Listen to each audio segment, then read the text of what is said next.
When a CEO shows up at your door in the rain after you've just quit, you expect anger, maybe threats. What you don't expect is vulnerability. Evan Brooks had spent 3 years building walls between himself and Claire Harrington. Professional distance, emotional barriers, all the armor a good operations director needs when working for a woman who could command a room with a glance. He thought walking away from Harrington Global would be the end of it. He was wrong.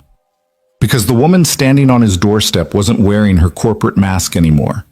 And the words she was about to say would shatter everything he thought he knew about why he'd really resigned. If you want to see how a resignation letter becomes a love confession, stick around until the end. And hey, drop a comment with your city. I want to see how far this story travels. The rain fell like judgment on Seattle, turning 4th Avenue into rivers of neon reflection and regret. Evan Brooks sat in his apartment, 300 square feet of IKEA furniture and abandoned ambition, staring at the resignation letter he'd submitted 4 days ago. The paper was already yellowing at the edges, or maybe that was just the dim lighting making everything look as tired as he felt. His phone buzzed. Another message from Marcus, his former colleague, asking if he was okay. Evan didn't answer. He hadn't answered any of them. Not Marcus, not the HR director who'd called twice, not even his sister who'd sent increasingly concerned texts about making rash decisions. Because the truth was, he wasn't okay. But he also wasn't wrong. The apartment smelled like microwaved Chinese food and the kind of stale air that accumulates when you haven't opened the windows in days. Evan had stopped opening windows somewhere around the 3rd consecutive 18-hour workday. Stopped a lot of things, actually. Eating regular meals, returning calls, pretending that building someone else's empire was the same as building a life. He was 29 years old and felt 60. That's what 3 years at Harrington Global did to you. Ground you down until you were nothing but efficiency metrics and strategic synergies, until you forgot there was supposed to be something more than quarterly reports and merger negotiations. The coffee table was littered with evidence of his unraveling. Empty beer bottles, half-read books on burnout and recovery, a stack of unopened mail that probably included final notices on things he'd forgotten mattered. His laptop sat open, the screen dark, cursor blinking in a blank document where he'd tried 6 times to write out why he'd really quit. Because I was drowning didn't seem professional enough. Because I couldn't look at her anymore without wanting things I had no right to want seemed too honest. Because staying would have killed me. But leaving might actually finish the job. Well, that was just depressing.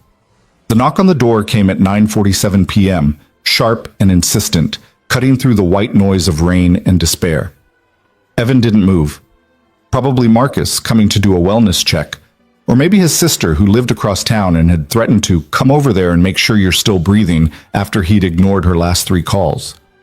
The knock came again, harder this time. "I'm fine," Evan called out, not moving from the couch. "Go away." "Evan?" The voice stopped his heart. It was impossible. Absolutely, completely impossible. Because that voice, low and controlled, the kind that could silence a boardroom or negotiate a billion-dollar deal, belonged to Claire Harrington. And Claire Harrington did not show up at the apartments of former employees at 10 o'clock on rainy Friday nights.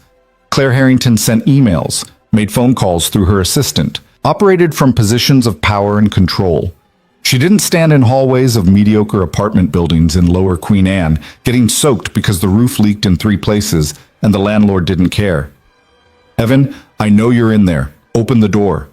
He stood slowly, his body moving before his brain caught up. Through the peephole, he could see her, and the sight knocked whatever remained of his composure completely sideways. Claire Harrington, CEO of Harrington Global, stood in his hallway wearing jeans. Not the designer slacks she favored for business casual Fridays, but actual jeans, dark-washed and perfectly fitted. A gray sweater that looked expensive even through fisheye distortion. Her hair, usually pulled back in that severe bun that made her look untouchable, fell loose around her shoulders, dark and rain-soaked. She looked human. Terrifyingly, devastatingly human. Evan opened the door. Water dripped from her hair onto his doormat, which read, "Welcome," in faded letters that had stopped meaning anything years ago. Her mascara had run slightly, leaving shadow smudges under those green eyes that had watched him across conference tables for 3 years. She was shivering. "Can I come in?" she asked, and her voice cracked on the last word. Evan stepped back. She walked past him, bringing the smell of rain and expensive perfume into his apartment, and he watched her take in the chaos, the bottles, the books, the evidence of a man coming apart at the seams. "I'm sorry," he said automatically, gesturing vaguely at the mess. "I wasn't expecting... I didn't think... Stop." Claire turned to face him, and the look in her eyes was something he'd never seen before. Something raw. "I didn't come here for apologies." "Then why did you come?" She was quiet for a long moment, water still dripping from her hair onto his floor, creating small puddles that caught the lamplight. Outside, thunder rumbled. The building's old radiator clanked and hissed. "I accepted your resignation," she said finally. "I know, I got the email. But I didn't accept losing you." The words hung between them like smoke, like possibility, like every conversation they'd never had in 3 years of late nights and early mornings, of working dinners and strategy sessions that ran until dawn. Evan felt something crack inside his chest, something that had been holding him together through sheer force of will and professional distance. "Claire, don't," she interrupted. "Please, I've been practicing this for 4 days, and if you interrupt me, I'm going to lose my nerve completely." She was shaking, actually shaking. The woman who'd faced down hostile board members and activist shareholders without blinking stood in his apartment, trembling like a leaf. "Okay," Evan managed. "Okay." Claire closed her eyes, took a breath. When she opened them again, she looked directly at him with an intensity that felt like being seen for the first time in his life. "You quit on Monday," she said. "By Tuesday, I'd read your resignation letter 17 times. By Wednesday, I'd drafted 12 different responses and deleted every single one. By Thursday, I realized I was trying to find a professional way to say something that had stopped being professional a long time ago." Evan's pulse hammered in his throat. "Claire, I'm not here as your boss," she continued, words spilling out faster now. "I'm not here to offer you your job back, or to negotiate, or to do any of the things a CEO should do when her operations director walks away. I'm here because..." She swallowed hard. "Because I've spent 4 days pretending I was fine, and I'm not fine, Evan. I'm the opposite of fine." "You came all the way here to tell me you're not fine?" "I came all the way here because you were right." That stopped him. "About what?" "Your resignation letter. The part where you said you couldn't keep building someone else's dream while your own life fell apart. The part where you said you'd forgotten what it felt like to want something just because you wanted it, not because it served a strategic purpose." Her voice dropped to barely above a whisper. "You were right about all of it, and I knew you were right because I've been living the exact same way for 10 years. Rain hammered against the windows. Somewhere in the building, someone's television played too loud, a laugh track for a joke neither of them had heard. "I don't understand, but..." Evan said. "You're Claire Harrington. You built a company from nothing. You're living your dream." "Am I?" She laughed, bitter and broken. "My marriage ended because I chose conference calls over conversations. I haven't seen my brother in 2 years because I'm always too busy. I can't remember the last time I did something that wasn't calculated for maximum strategic impact." She took a step closer. "And then you came along and ruined everything." "I ruined..." "You made me remember what it felt like to want something I couldn't put in a quarterly report." Her eyes were bright, tears or rain, he couldn't tell. "All those late nights working on the merger, all those conversations about nothing and everything, all those moments when you'd make me laugh about terrible coffee and impossible deadlines. You made me feel human again, Evan, and I didn't know how much I needed that until you were gone." Evan's hands were shaking now too. "Claire, you can't. We can't. There's a power dynamic. That's why I waited." She cut him off gently. "You're not my employee anymore. There's no HR violation, no ethical concern, no professional boundary being crossed. It's just you and me, and a choice." She paused. "Your choice." "My choice about what?" "About whether you want me to leave right now and never mention this again, or whether you want me to tell you the truth I've been holding back for 8 months. 8 months? That was specific. That was the exact amount of time since the night they'd worked until 3 a.m. on the merger proposal, since he'd brought her terrible coffee from the break room and she'd smiled at him like he'd handed her something precious.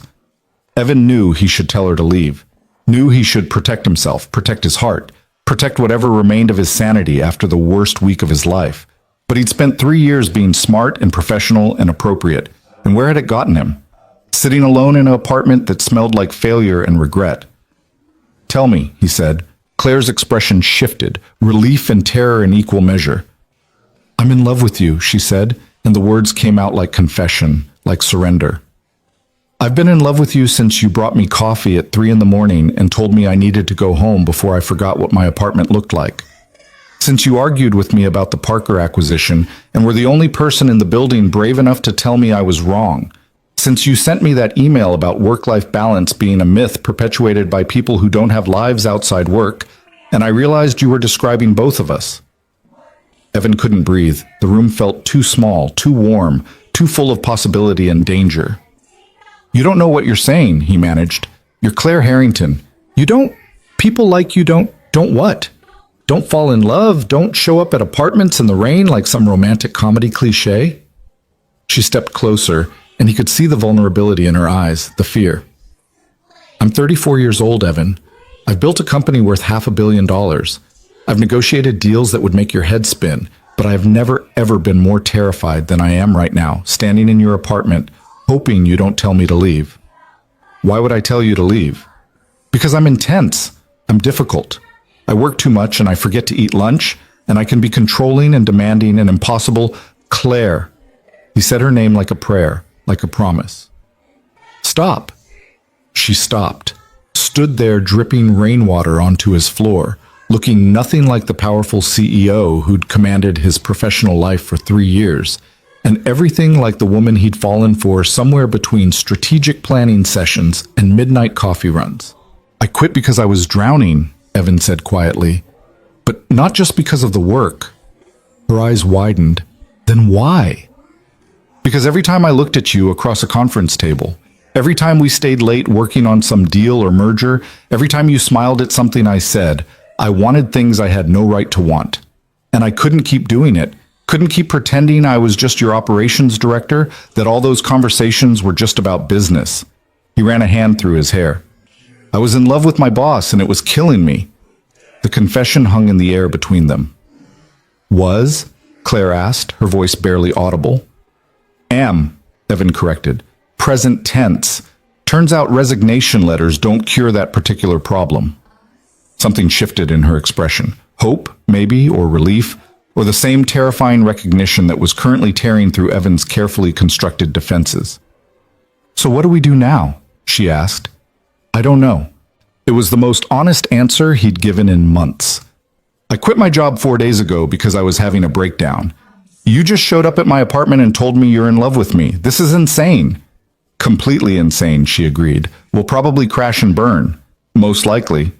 It violates every principle of healthy decision-making." "Absolutely." "And you're still soaking wet." That surprised a laugh out of her, short and startled, the sound of someone who'd forgotten she was allowed to find things funny. "I am pretty wet."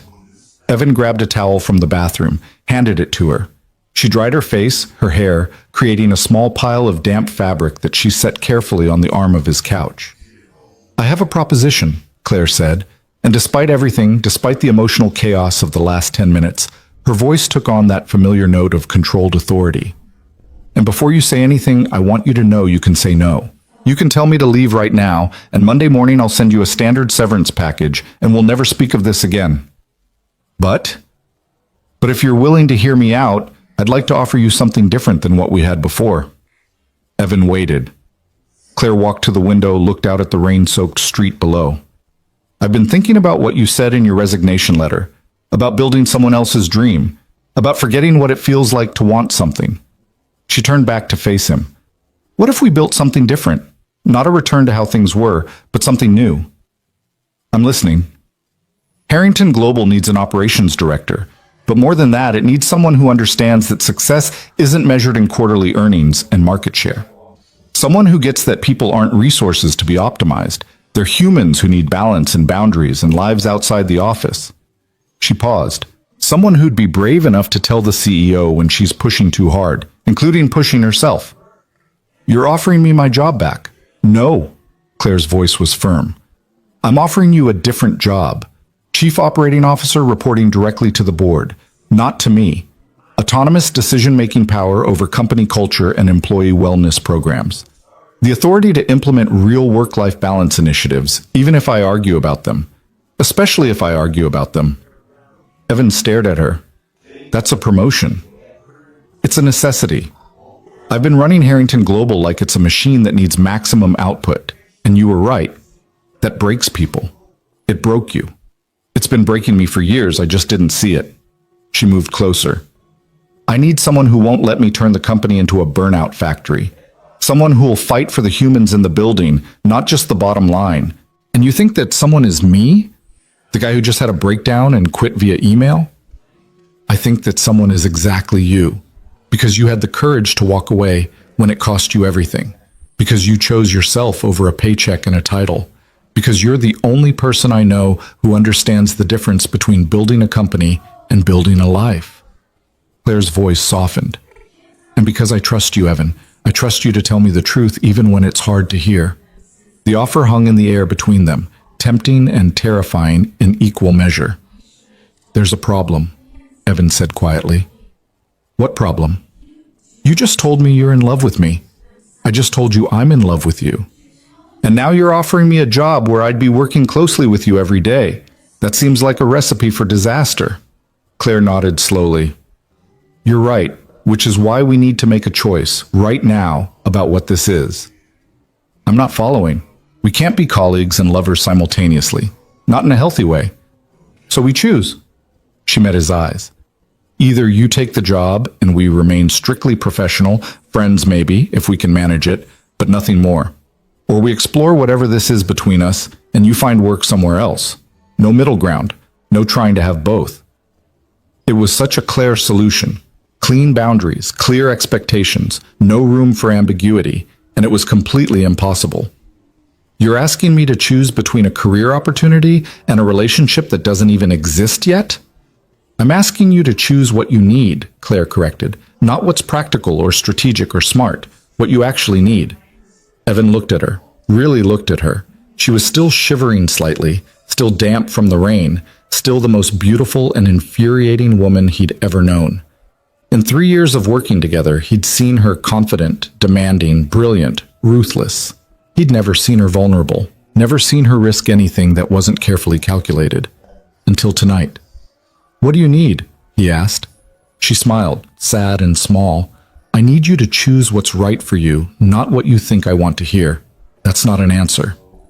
No, she agreed. It's not. They stood in the wreckage of his apartment, the beer bottles and books and evidence of a breakdown that had led to this exact moment. And Evan felt something shift inside him. Some recognition that the choice wasn't actually between career and romance, between practical and emotional, between smart and reckless. The choice was between fear and courage. He'd spent 3 years being afraid of wanting too much, afraid of crossing lines, afraid of admitting that he'd fallen for a woman who seemed completely out of reach. And that fear had nearly destroyed him. I can't take that job, he said. Claire's expression didn't change, but he saw something flicker in her eyes. Okay. Not because I don't want it, not because I don't think I could do it, but because I've spent too long making decisions based on what's smart and safe and appropriate. He took a step closer. And right now, standing here with you, the smart thing would be to take the promotion and walk away from whatever this is between us. But I'm tired of smart, Claire. I'm tired of appropriate. What do you want? She whispered. I want to know what happens if we stop pretending. If we stop hiding behind professional distance and appropriate boundaries. I want to see if the woman I fell in love with during late-night work sessions is the same woman standing in my apartment right now. He paused. And I want you to have the same choice, to decide if you want this, want me, without any professional obligation or power dynamic or strategic advantage. Just you and me, figuring it out. Claire's breath caught. You're choosing me. I'm choosing us. If there is an us, if you still want there to be. She closed the distance between them in 2 steps, and then she was kissing him, fierce and desperate and nothing like he'd imagined during 3 years of carefully maintained professional distance. She tasted like rain and lipstick and possibility. and Evan kissed her back like he was drowning and she was air. When they finally broke apart, both breathing hard, Claire rested her forehead against his. "I don't know how to do this," she admitted. "I don't know how to be in a relationship. I work 70-hour weeks. I'm terrible at communication. I'll probably try to schedule our dates in my calendar and optimize our time together for maximum efficiency." Evan laughed, the sound surprising him. "I just quit my job via email and spent 4 days drinking beer on my couch. I'm not exactly relationship material either. So we're both disasters. Completely. This is probably a terrible idea. The worst. But you're not walking away?" Evan looked at her, this brilliant, difficult, impossible woman who'd shown up at his door in the rain because she couldn't let him disappear from her life, who'd risked rejection and vulnerability and everything her controlled, careful world was built on, just to tell him the truth. "No," he said, "I'm not walking away." "Good." Claire kissed him again, softer this time. "Because I've already walked away from too many things that mattered. I'm not doing it again." They stood there in his apartment, the same apartment where he'd written a resignation letter 4 days ago, where he'd convinced himself that walking away was the only choice. And Evan felt something he hadn't felt in months. Hope. "So what happens now, he asked. Claire pulled back slightly, her hand still resting on his chest. "Now we figure it out. Together. No power dynamics, no professional obligations. Just two people who are apparently terrible at being alone, trying to see if they're any better at being together." "That sounds terrifying." "It is terrifying." She smiled and it transformed her face, made her look younger, lighter, like someone who'd just set down a weight she'd been carrying for years. "But I've spent a decade playing it safe, Evan. Building a company, maintaining control, never letting anyone close enough to matter. And you know what? I'm successful and miserable and completely alone." "You're not alone anymore." "No," she agreed, her eyes bright. "I'm not." Outside, the rain began to slow, the storm breaking into something gentler. Thunder rumbled in the distance, moving away toward the mountains. Evan's apartment still smelled like old takeout and stale air, but Claire was here, solid and real, and choosing him despite every practical reason not to. "Stay," he said. It wasn't really a question. Claire looked around the apartment, the mess, the chaos, the evidence of his breakdown. Then she looked back at him. "Okay. I mean, I don't have much. The couch is probably the most comfortable option, and there's not much food, and... Evan," she pressed a finger to his lips, "stop trying to manage my expectations. I'm not here because your apartment is nice or because you have everything figured out. I'm here because I can't be anywhere else." He kissed her finger, then her palm, then pulled her close again. "We're really doing this. We're really doing this. It's going to be complicated. Everything worth having is complicated." They ended up on the couch, the same couch where Evan had spent 4 days spiraling, talking until nearly 3 in the morning. Claire told him about her marriage, about the slow dissolution of something that had never really been love, just convenience and expectation, about building Harrington Global from nothing, about the pride and the isolation, about forgetting somewhere along the way that companies were supposed to serve life, not consume it. Evan told her about his ex-girlfriend, about the breakup that had happened slowly and then all at once, about realizing too late that he'd been using work to avoid dealing with his actual life, about the panic attacks that started 6 months ago, about the insomnia and the weight loss, and all the warning signs he'd ignored until his body forced the issue by shutting down completely. They talked about the late nights at the office, about when exactly friendship had shifted into something else, about all the moments they'd both pretended not to notice. Claire admitted she'd nearly said something after the Parker acquisition closed, when they'd celebrated with champagne at midnight, and she'd caught herself imagining what might happen if she kissed him. Evan confessed that he'd drafted his resignation letter a dozen times before finally sending it, because staying was becoming unbearable, but leaving meant never seeing her again. "So when did you know?" Claire asked, her head resting on his shoulder, her hand tracing absent patterns on his arm. "When did you know you were in love with me?" Evan thought about it. "Remember the Thompson merger, when everything went sideways and we had to rebuild the entire proposal in 48 hours? "I remember. We basically lived in the office that week. It was 2 in the morning on the second night. You were absolutely furious at Thompson, at our legal team, at the universe in general, and you looked at me and said, I'm going to destroy Thompson's negotiating position so thoroughly his grandchildren will feel it. And I thought, oh no, I'm completely in love with this terrifying woman. Claire laughed, the sound warm against his chest. That's when you knew? When I was threatening corporate vengeance? You were magnificent. Terrifying, but magnificent. He kissed the top of her head. What about you? She was quiet for a moment. The coffee, she said finally. The coffee? You brought me terrible break room coffee at 3 a.m. and told me I needed to go home. And I got irrationally angry because how dare you tell me what I needed? But then you said, Claire, you've been in this office for 19 hours. The merger will still be here tomorrow. You won't be if you don't sleep. She shifted to look up at him. No one had said my name like that in years. Like I was a person, not a position. Like you actually cared if I burned out. I did care. I do care. I know. That's when I knew. She settled back against him. I went home that night and couldn't sleep because all I could think about was the way you'd looked at me, concerned and frustrated, and something else I didn't want to name. And I realized I was in serious trouble. Why didn't you say anything? For the same reason you didn't. Power dynamics, professional ethics, fear. She laced her fingers through his. Mostly fear. They fell asleep there on the couch, wrapped around each other like people who'd been doing this for years instead of hours, like they were something steady and sure instead of brand new and terrifying. When Evan woke up, early morning light was filtering through the windows, turning the rain-wet streets golden. Claire was still asleep, her face peaceful in a way he'd never seen during office hours. He carefully extracted himself, covered her with a blanket, and went to make coffee. His phone had 17 missed messages. Marcus asking if he was okay, his sister demanding updates, HR with paperwork questions. He ignored all of them and instead stood in the kitchen, watching coffee drip into the pot, trying to process the fact that Claire Harrington was asleep on his couch. That better be real coffee and not whatever terrible thing you served me at 3 a.m. 6 months ago. Evan turned to find Claire awake, blanket wrapped around her shoulders, hair a mess, makeup completely gone. She looked nothing like the CEO who commanded boardrooms, and everything like someone he could imagine waking up to every morning. It's the good stuff, he promised, pouring 2 cups. I saved the terrible coffee for special occasions. Define special occasions. Corporate vengeance, merger negotiations, late-night crisis management.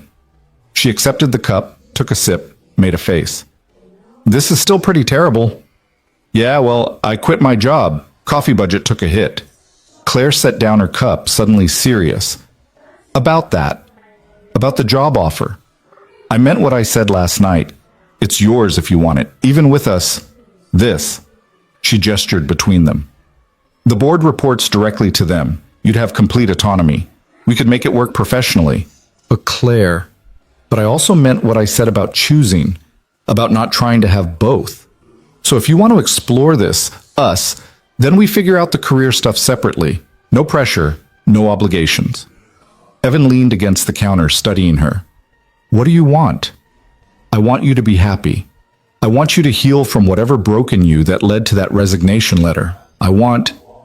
She stopped, started again.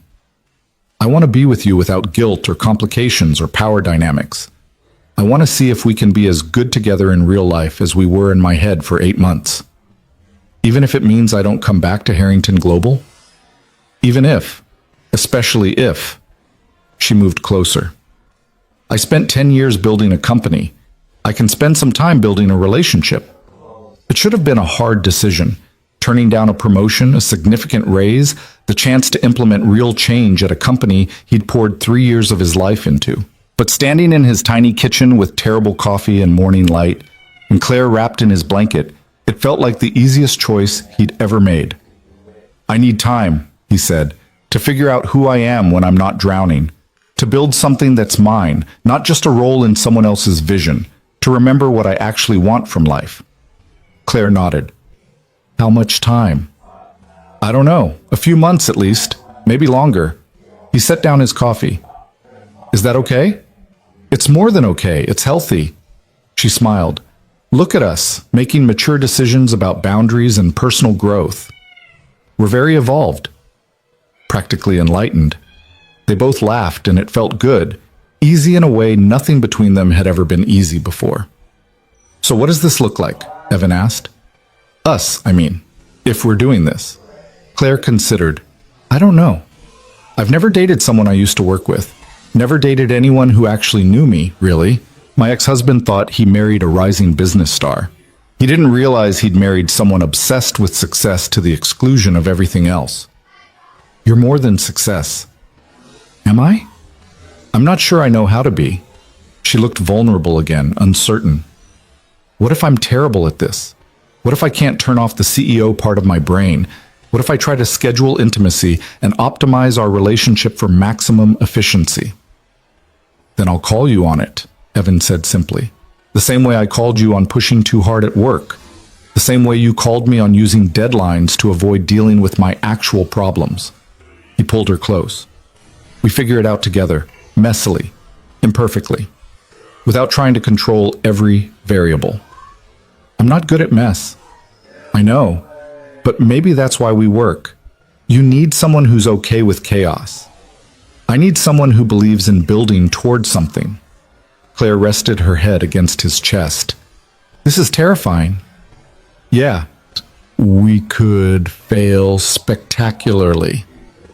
Probably will, honestly. But we're doing it anyway. We're doing it anyway." They stood there in the kitchen while the coffee got cold and the morning light grew stronger. Two people who'd spent years building walls, finally brave enough to tear them down. And somewhere in the wreckage of Evan's resignation and Claire's confession, in the space between what they'd been and what they might become, something new began to grow, tentative and fragile and absolutely worth the risk. The first real date happened 3 weeks later, after Evan had cleaned his apartment, started therapy, and stopped checking his work email every 15 minutes out of habit. Claire picked him up on a Tuesday evening in a car that cost more than he'd made in his first year at Harrington Global. But she was wearing jeans again and her hair was down, and somehow that mattered more than the luxury vehicle. "Where are we going?" Evan asked, settling into leather seats that probably cost more than his couch. "Somewhere terrible," Claire said, pulling into traffic with the kind of aggressive confidence she brought to everything.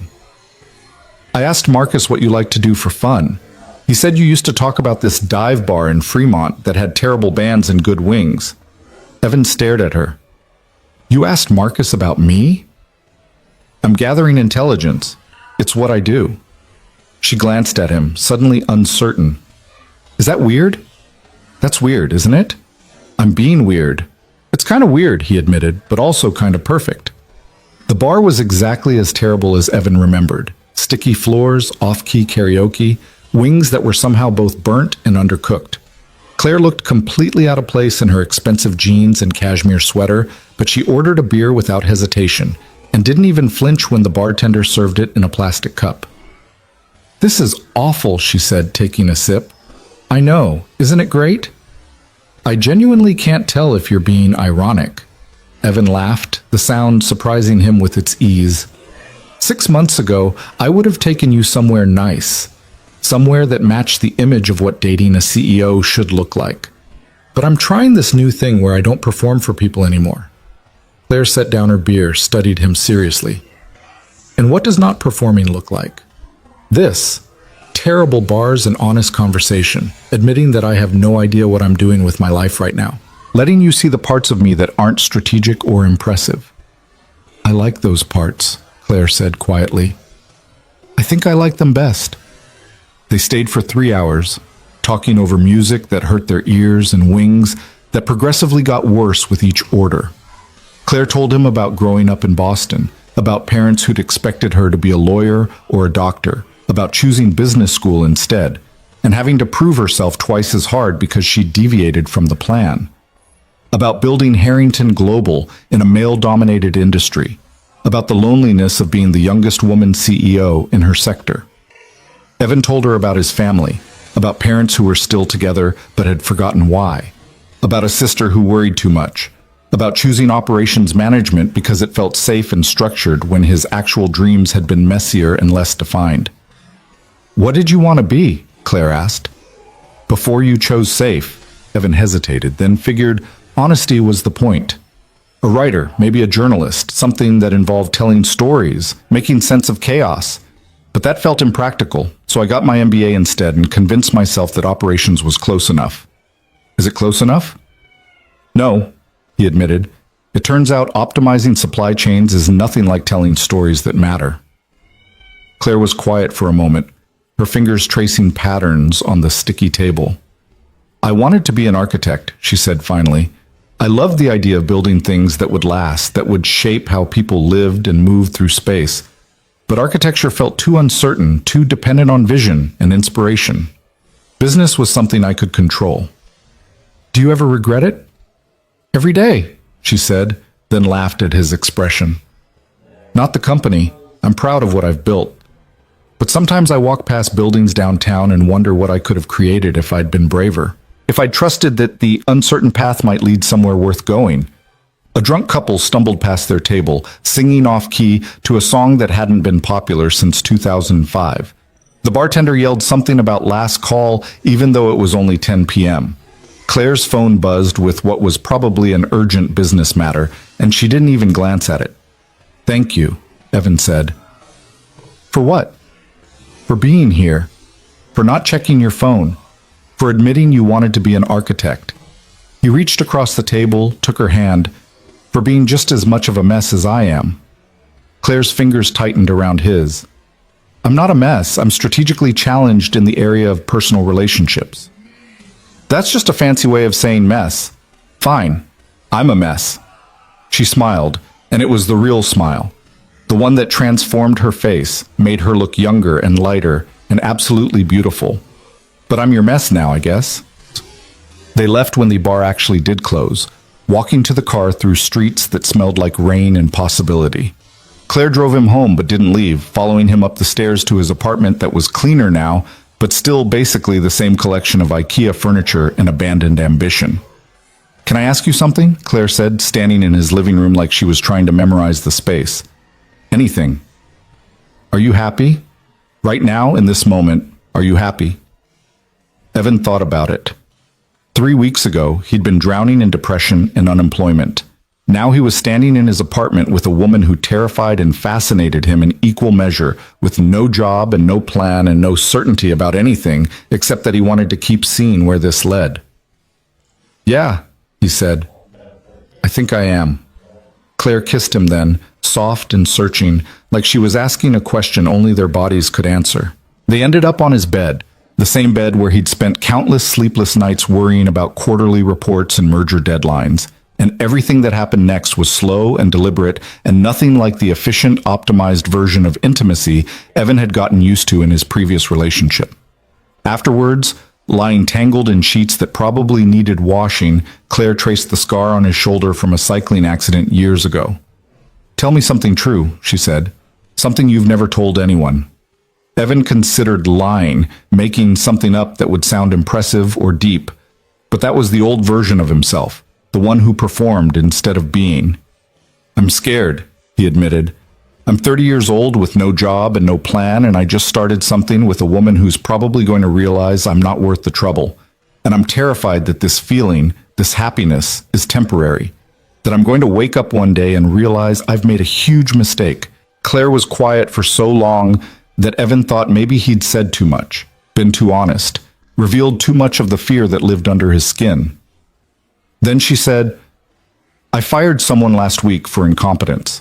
She'd been with the company for 8 years, had 3 kids, was a month away from retirement, and I did it without hesitation because it was the strategic choice, the thing that served the company's interests. She turned to look at him. That's who I am, Evan.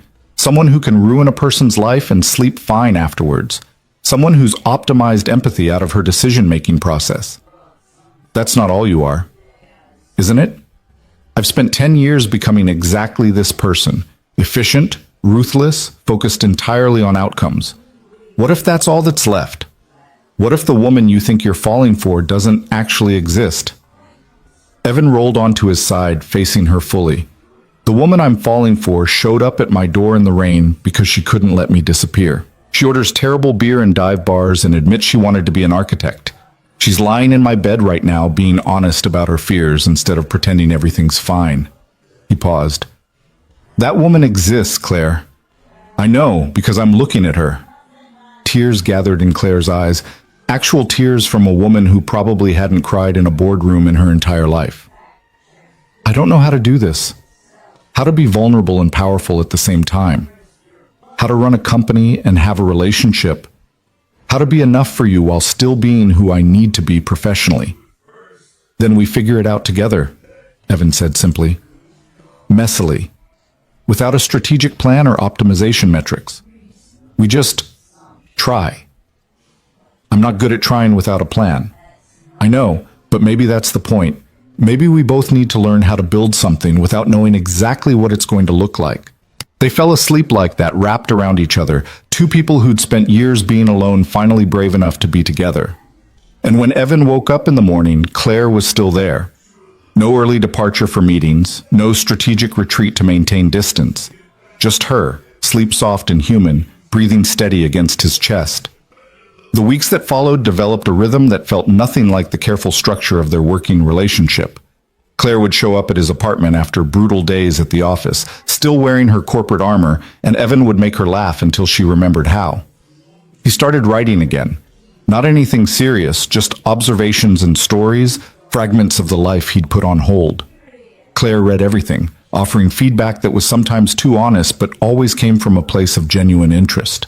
This part about your sister's wedding, it's good, but you're holding back, she said one evening, red pen in hand, marking up his pages like they were merger documents. You describe what happened, but not how you felt about it. I felt fine about it. Liar. She looked at him over the pages. You describe your mother crying and your father looking uncomfortable and your sister glowing with happiness, but you don't say what any of that meant to you. Why you were there alone. Why watching people commit to each other made you feel like you were doing something wrong with your own life. Evan took the pages back. How do you know that's what I was feeling? Because I read between the lines. And because I know what it's like to watch other people build lives while you build a career instead. She set down the pen. Write the truth, Evan, not the version that makes you look good. So he did. He wrote about feeling like a fraud at his sister's wedding, about watching her marry someone she'd known for 18 months while he couldn't make a relationship last past the 6-month mark, about his mother's gentle questions about when he'd settle down, about his father's pride in his corporate success that felt hollow because it wasn't what he actually wanted, about standing in the back of the church and wondering if this was all there was, work and loneliness and occasional appearances at other people's celebrations. Claire read it and cried, which was becoming less shocking but still felt significant. That's it, she said. That's the truth. It's painful and beautiful and completely honest. It's depressing. It's human. She pulled him close. Keep writing like that, like you're not afraid of being seen.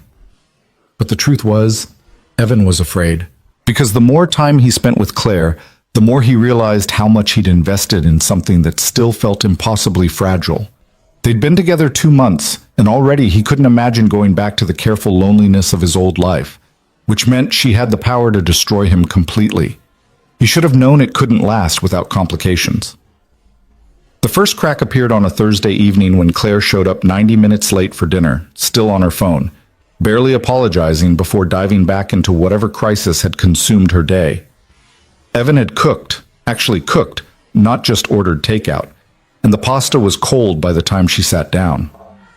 Sorry, she said, not sounding sorry at all. The Patterson deal is falling apart, and I had to personally call 3 board members to keep everyone calm. It's fine, Evan said, reheating the food. You're upset. I said it's fine. Claire set down her phone, gave him her full attention for the first time since arriving. You're doing that thing where you say you're fine, but your voice gets very calm and controlled, which means you're actually furious. I'm not furious, I'm just... He stopped, tried again. We made plans. I cooked, and you were late and distracted and still on your phone, and it feels like I'm back to being the thing you fit in between meetings. That's not fair. I have a company to run. You know that. I do know that. But I also thought we agreed that this, us, was important enough to actually prioritize.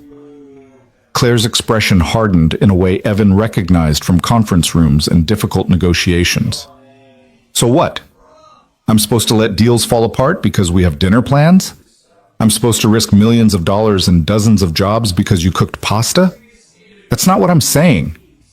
Then what are you saying? Evan set down the pan he'd been holding, faced her fully. I'm saying that if every crisis is going to take priority over us, then we're not actually building a relationship. We're just scheduling intimacy around your work demands. My work demands keep me employed. They keep me relevant. They're what made me the person you supposedly fell in love with. I fell in love with the woman who showed up at my door in the rain, not the CEO who can't put down her phone for 90 minutes. The words landed hard, creating distance between them that felt vast and unbridgeable. Claire stood abruptly, grabbed her purse. Maybe this was a mistake, she said, voice cold. Maybe we were better as colleagues than whatever this is supposed to be. Claire, I should go. I have early meetings tomorrow anyway. She left before Evan could figure out how to fix it, the door closing with a finality that echoed through his apartment. He stood there surrounded by cold pasta and the wreckage of their first real fight, wondering if this was how it ended, not with dramatic declarations, but with scheduling conflicts and incompatible priorities. 3 days passed without contact.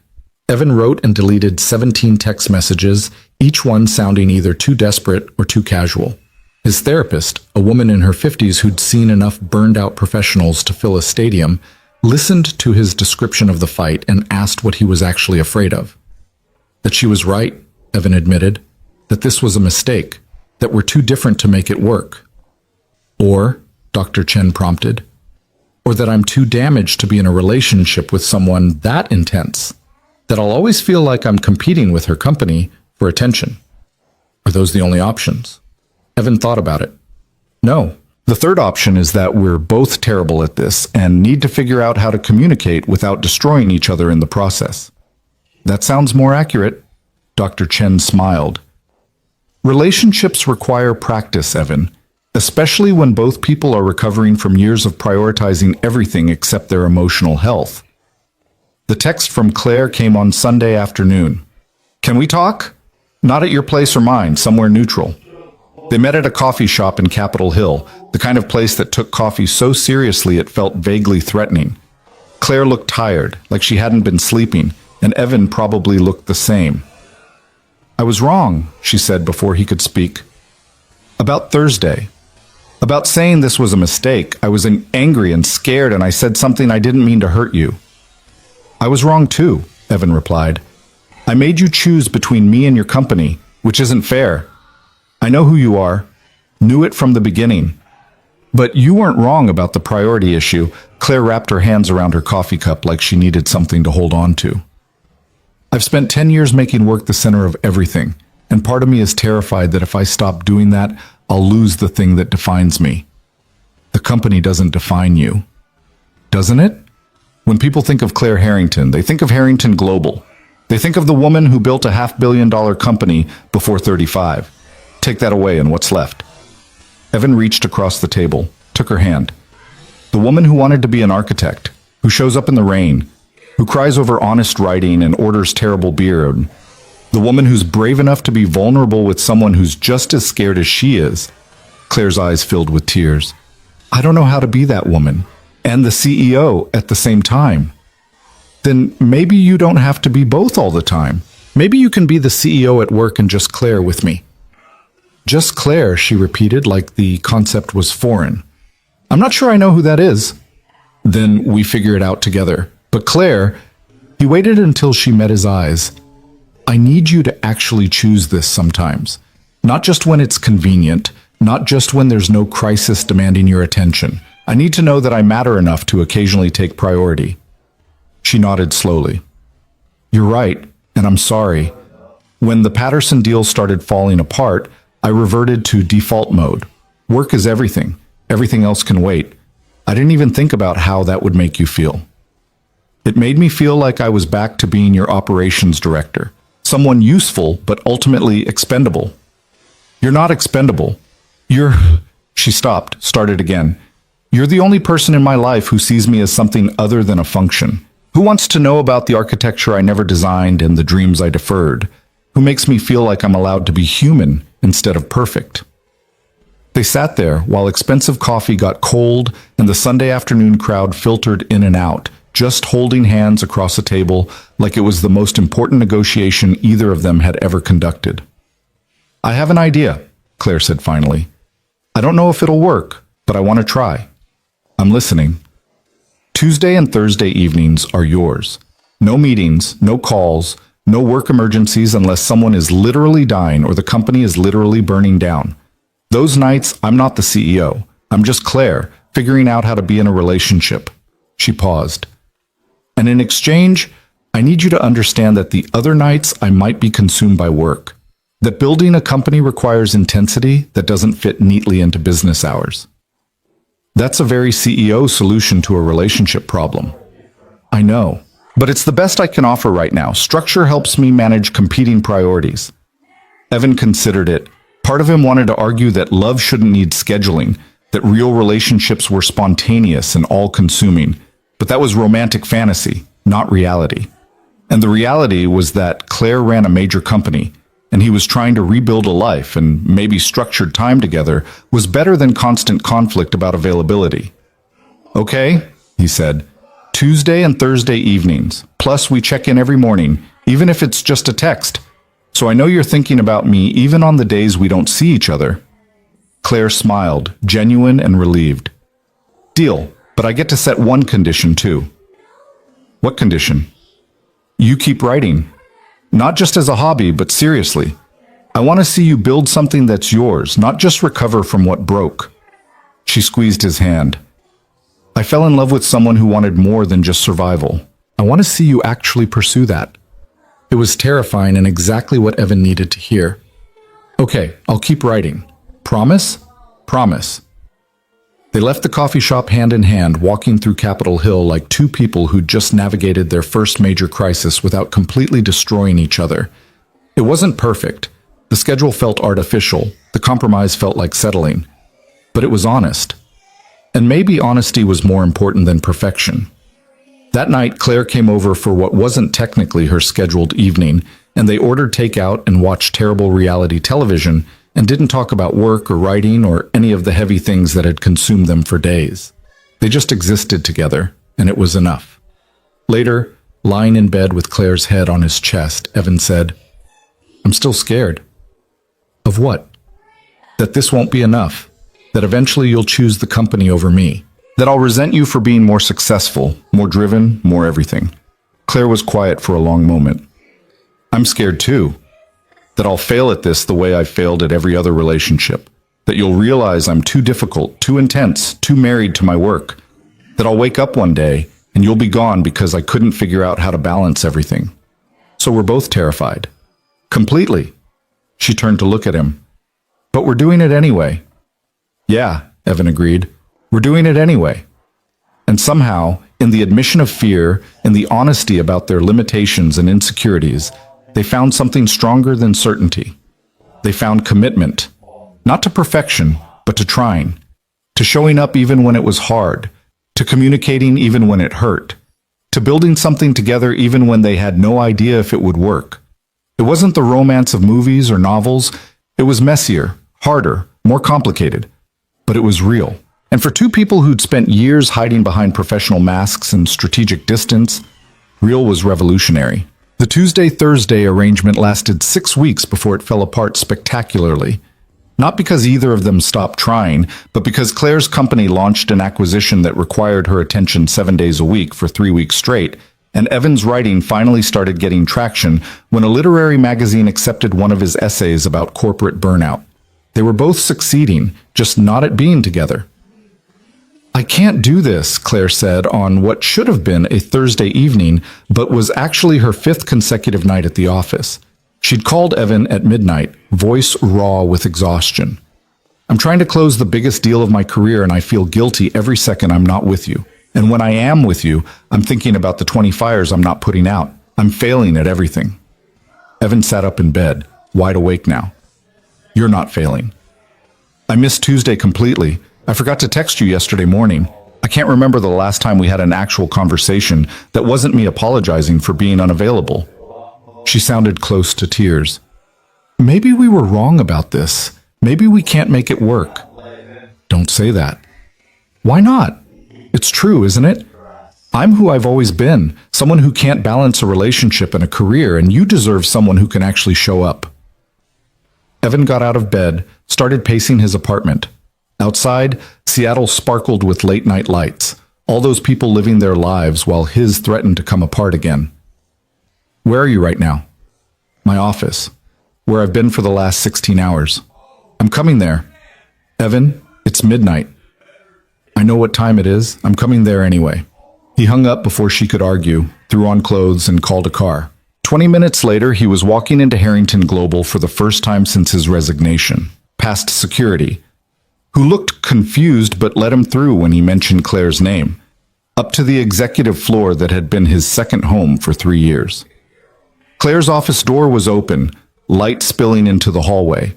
She sat at her desk, buried in papers and laptop screens, still wearing the suit she'd probably put on yesterday morning, hair falling out of its bun, looking like every stressed executive in every cautionary tale about work-life balance. "You came," she said, looking up as he entered. "Of course I came." Evan closed the door behind him, surveyed the chaos. "When did you last eat something that wasn't coffee?" "I don't know. Tuesday?" "It's Thursday. Well, Friday now."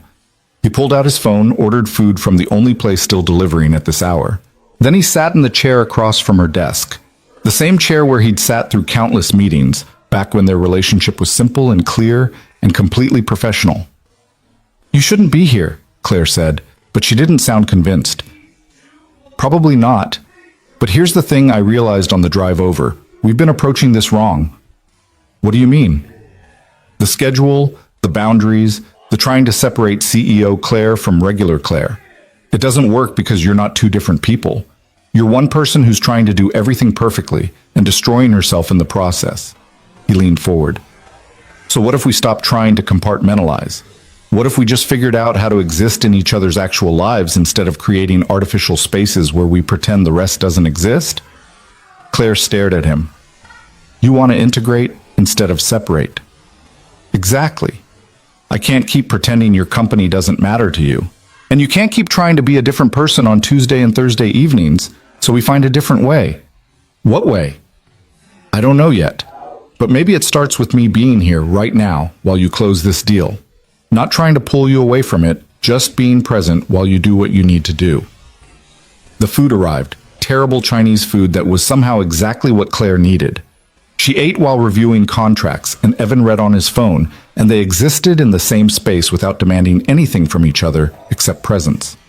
It felt strange and perfect, and nothing like the romance novels suggested relationships should work. Around 2 a.m., Claire finally closed her laptop and looked at him with exhausted gratitude. "Thank you for coming.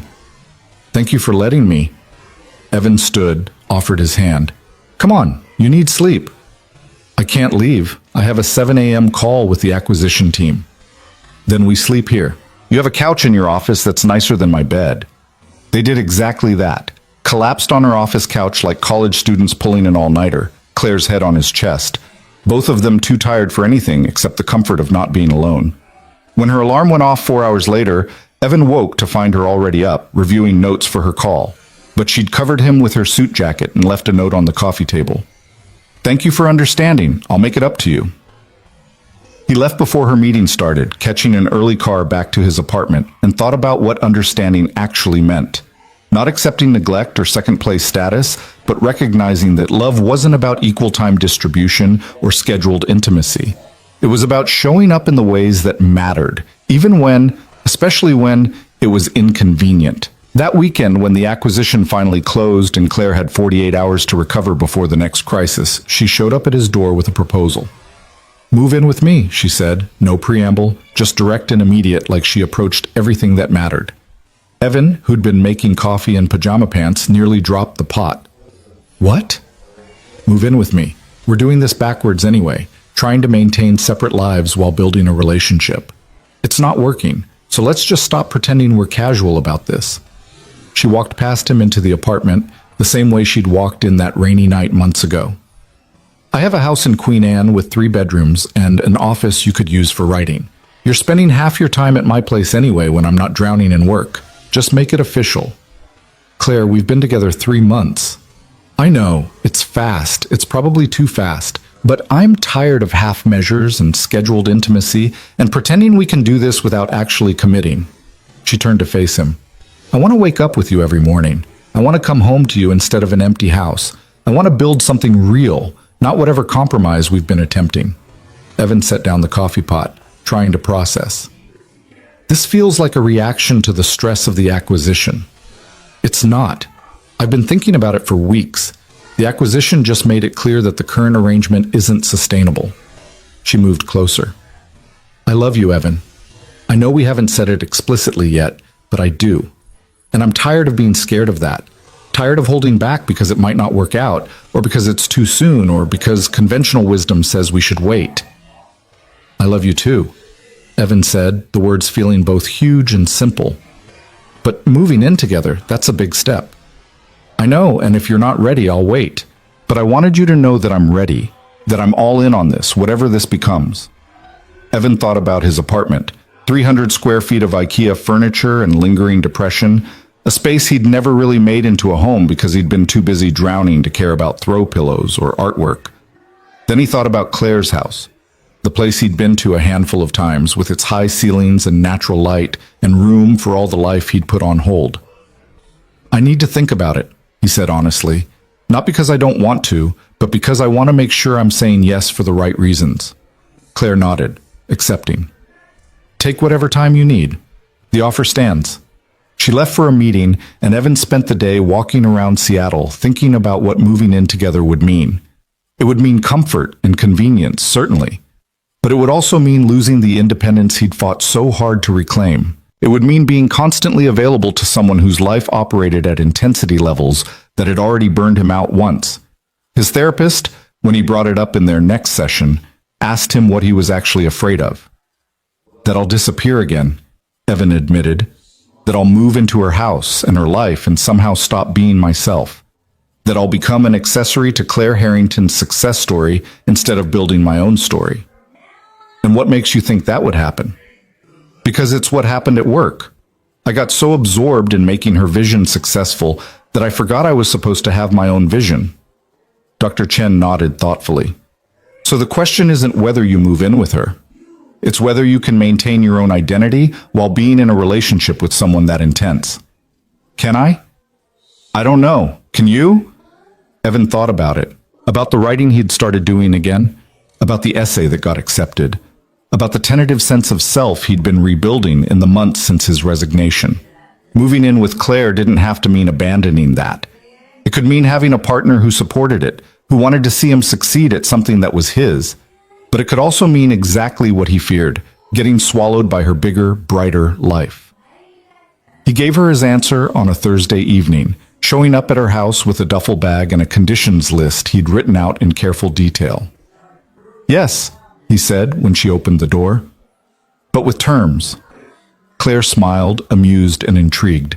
Of course you have terms. Come in. They sat at her kitchen table. A massive thing made of reclaimed wood that probably cost more than Evan's car, and he presented his list. First, I need space that's mine. An office where I write, where work talk is off limits unless I invite it. Second, I need you to respect when I'm working, the same way I respect when you are. Third, we have actual date nights, not scheduled intimacy, but time where we're both present and focused on each other. And fourth, he paused, the most important one. If I start disappearing again, if you see me losing myself in supporting your life instead of building my own, you have to tell me.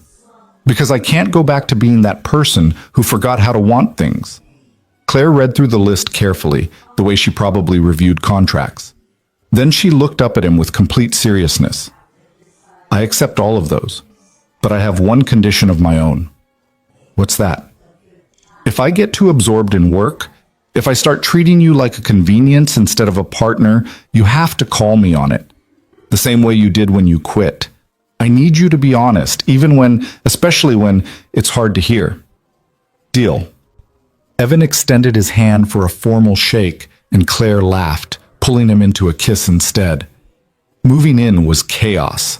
Evan's possessions barely filled one room of Claire's house, making the disparity in their lives embarrassingly obvious.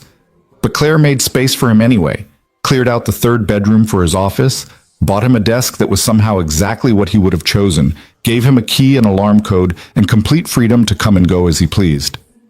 "This is your home now," she said, watching him unpack books. "Not my home that you're visiting, ours."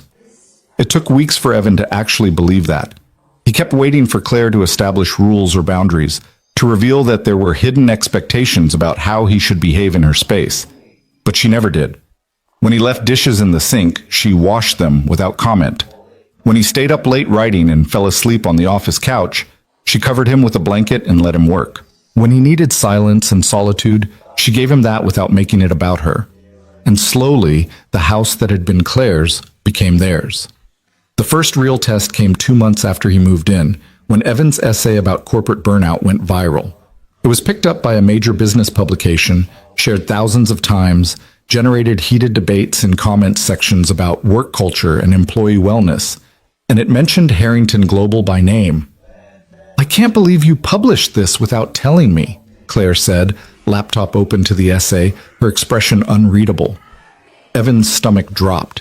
He'd been so focused on the writing, on telling his truth, that he hadn't considered how Claire would feel seeing her company criticized publicly. "I didn't think. You wrote about the 80-hour weeks, the impossible deadlines, the culture that rewarded burnout and punished boundaries." She looked up at him. "You made Harrington Global sound like a place that destroys people." That was my experience." "I know. And reading it," her voice cracked slightly, "reading it made me realize how much damage I've done. Not just to you, but to everyone who's worked for me. I built exactly what you described, a machine that grinds people down." Evan sat beside her, read over her shoulder. The essay was honest, maybe brutally so. He'd written about the panic attacks and insomnia, about the slow erosion of his sense of self, about the moment he'd realized that staying would kill him. But he'd also been careful not to blame Claire personally, to frame it as a systemic issue rather than individual cruelty. "I'm sorry," he said quietly. "I should have warned you before it published, given you a chance to prepare for the response." "No." Claire closed the laptop. "You were right to publish it, and you were right not to run it by me first. It's your story, not mine." She paused. "But it's also true. Everything you wrote about the culture, about the expectations, it's all true. And I need to fix it." "Claire, I mean it. I'm calling an emergency board meeting. We're going to overhaul our entire approach to employee wellness, implement real work-life balance policies, create accountability for managers who push people too hard." She stood, already shifting into CEO mode. "Your essay is going to be required reading for every executive at Harrington Global." Evan watched her pace, saw the determination in her eyes, and realized something important. Claire wasn't defensive about the criticism. She was energized by it. This was who she was at her best, someone who saw problems and immediately started solving them, who turned criticism into action. "You're not angry," he said. "I'm furious. But not at you, at myself. For being so focused on growth and success that I didn't see the human cost. For becoming exactly the kind of leader I swore I'd never be." But she stopped pacing, looked at him directly. "Thank you for writing it, for telling the truth even though it was uncomfortable. I needed to hear it." The essay's publication changed things at Harrington Global. Claire implemented sweeping reforms, mandatory vacation policies, caps on weekly hours, wellness programs that actually had teeth. Some executives quit, unwilling to adapt to the new culture. But productivity went up, not down. Employee satisfaction improved dramatically, and within 6 months, Harrington Global was being featured in business magazines as a model for sustainable high-performance culture. "You know what's funny?" Claire said one evening, reading through the latest profile of her company's transformation.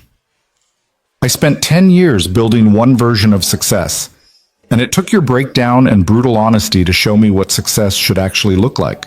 Which is?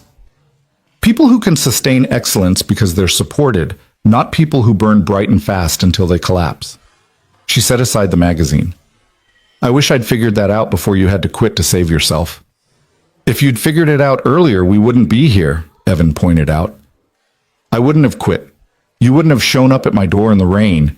We'd still be maintaining professional distance and pretending we weren't in love.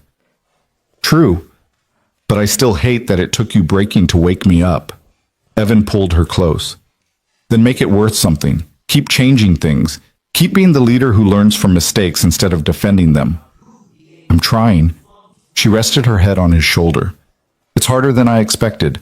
Some days I want to fall back into old patterns, push harder, demand more, measure everything by output.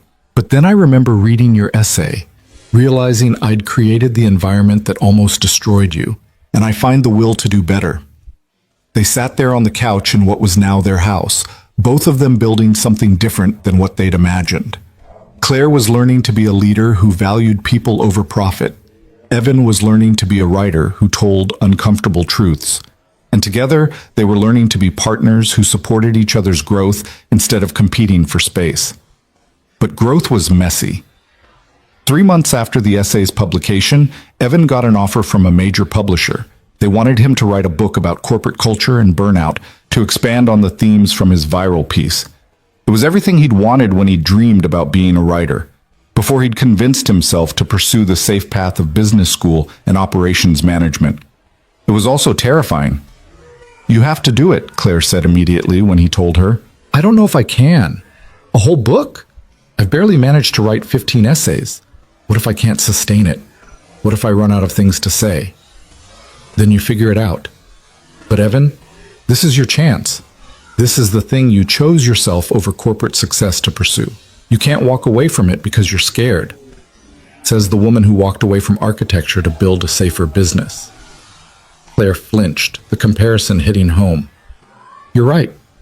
I did exactly that, and I've spent 10 years wondering what I could have created if I'd been braver. Don't make the same mistake. What if I fail? Then you fail. But at least you'll fail at something that matters to you, not at maintaining someone else's vision of your life. She took his hands. I'll support you however you need. If you need quiet to write, I'll be quiet. If you need to talk through ideas, I'll listen. If you need space or encouragement or someone to tell you when you're spiraling, I'm here. But you have to say yes to this. Evan signed the book contract a week later, hands shaking as he put his name on the line that would commit him to delivering a manuscript in 18 months.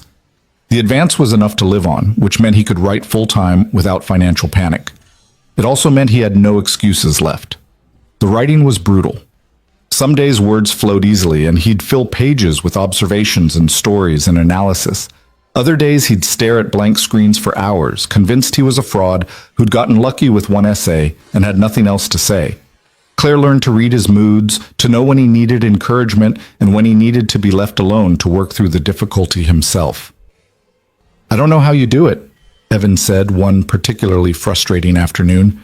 Run a company, make impossible decisions, keep showing up even when it's hard. The same way you write, Claire replied. One word at a time, one decision at a time. Trusting that the work matters even when it feels impossible. They developed rhythms that honored both their needs. Claire still worked long hours, but she was better about protecting evenings and weekends. Evan wrote obsessively but made sure to emerge from his office for meals and conversation. They fought sometimes about Claire's tendency to try solving his writing problems like they were business challenges, about Evan's occasional resentment when her work demanded attention during times he needed her. But they fought honestly, without the defensive walls that had characterized their first conflicts. We're getting better at this, Evan observed one Sunday morning, both of them reading in comfortable silence, Claire reviewing board materials, Evan editing chapters. At what? Being together without losing ourselves, supporting each other without trying to fix everything, just existing in the same space. He looked up from his laptop. I spent so long thinking relationships had to be all-consuming or not worth it, but this ordinary Sunday morning thing feels more real than any grand romantic gesture. Claire smiled, the expression soft and private. I know what you mean. I used to think success meant constant intensity, dramatic achievements, proving myself over and over. But sitting here with you, both of us working on things we care about, not performing for anyone, this feels like a different kind of success. What kind? The sustainable kind. The kind that doesn't burn us out or turn us into people we don't recognize. She set aside her papers. I'm happy, Evan. Actually, Genuinely happy in a way I haven't been in years. Maybe ever. Me too, he admitted, and it was true. The happiness wasn't the euphoric, intense kind portrayed in movies. It was quieter, steadier, the satisfaction of building something that felt authentic instead of impressive. But authenticity required honesty, even when honesty was uncomfortable.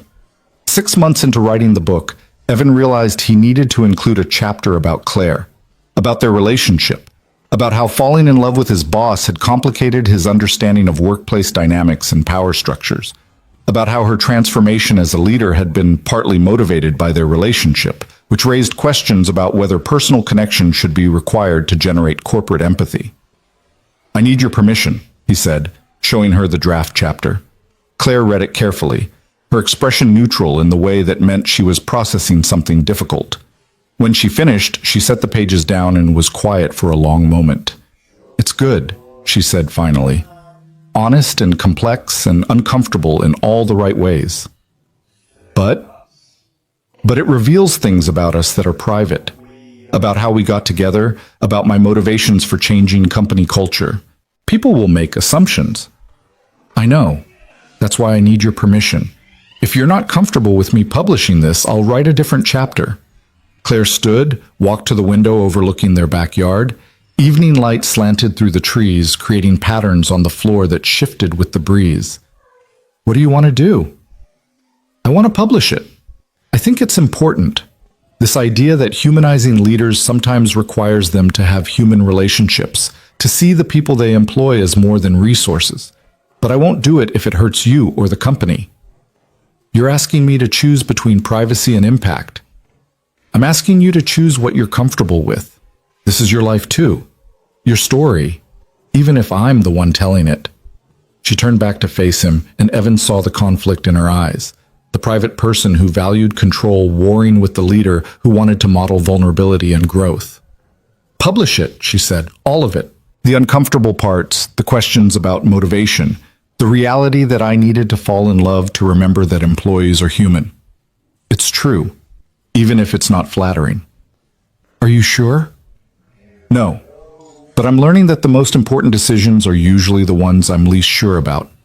She returned to the couch, took his hand. "We've built something real, Evan. Something that changed both of us.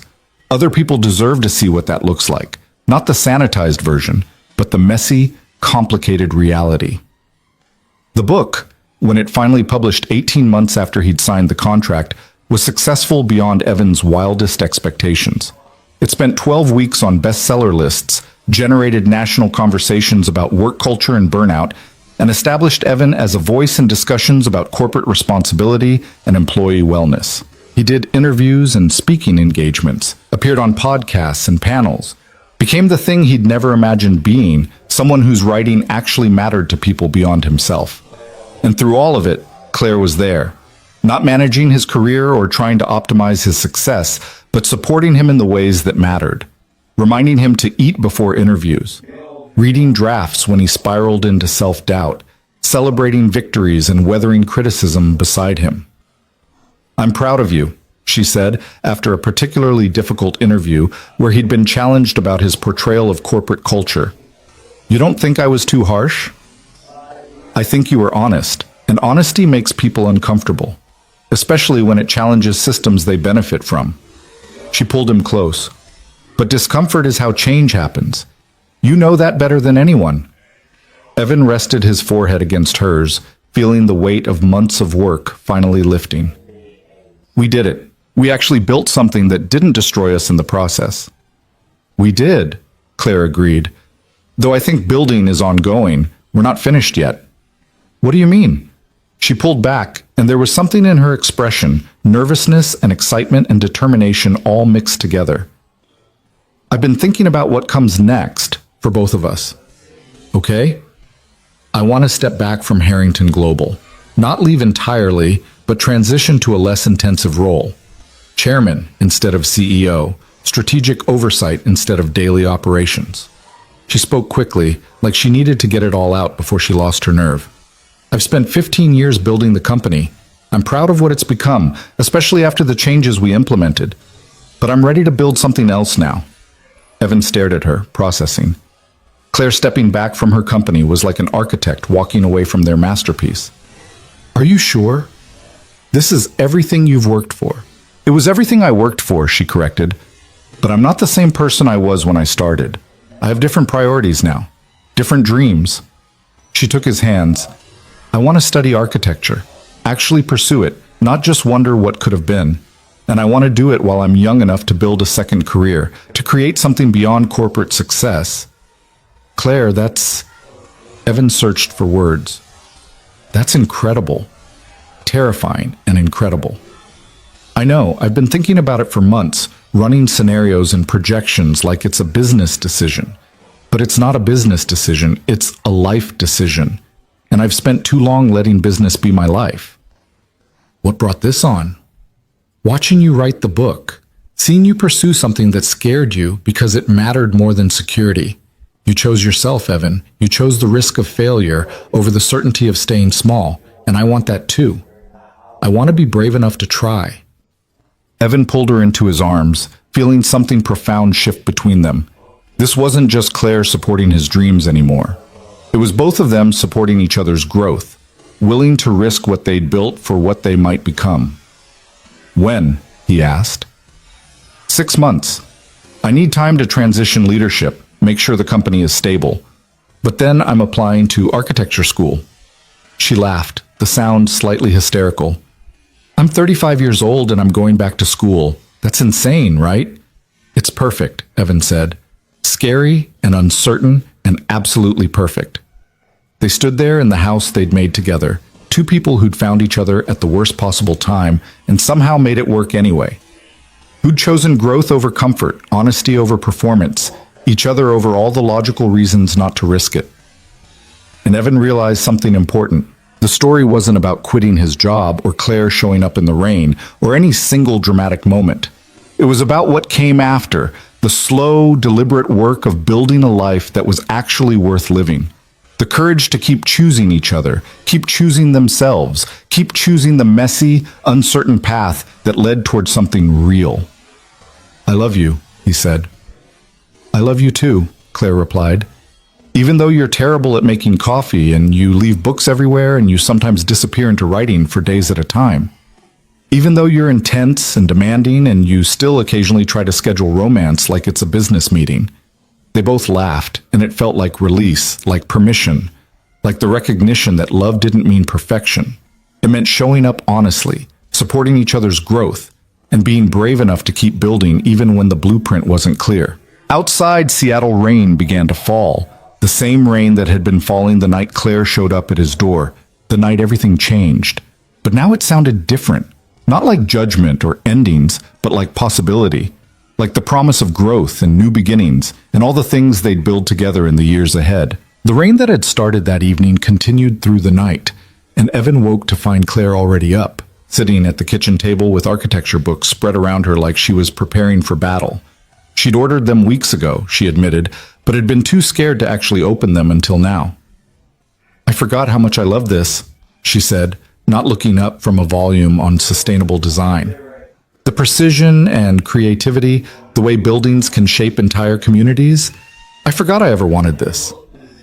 Evan made coffee, still terrible, but Claire drank it anyway, and watched her study like a student cramming for finals.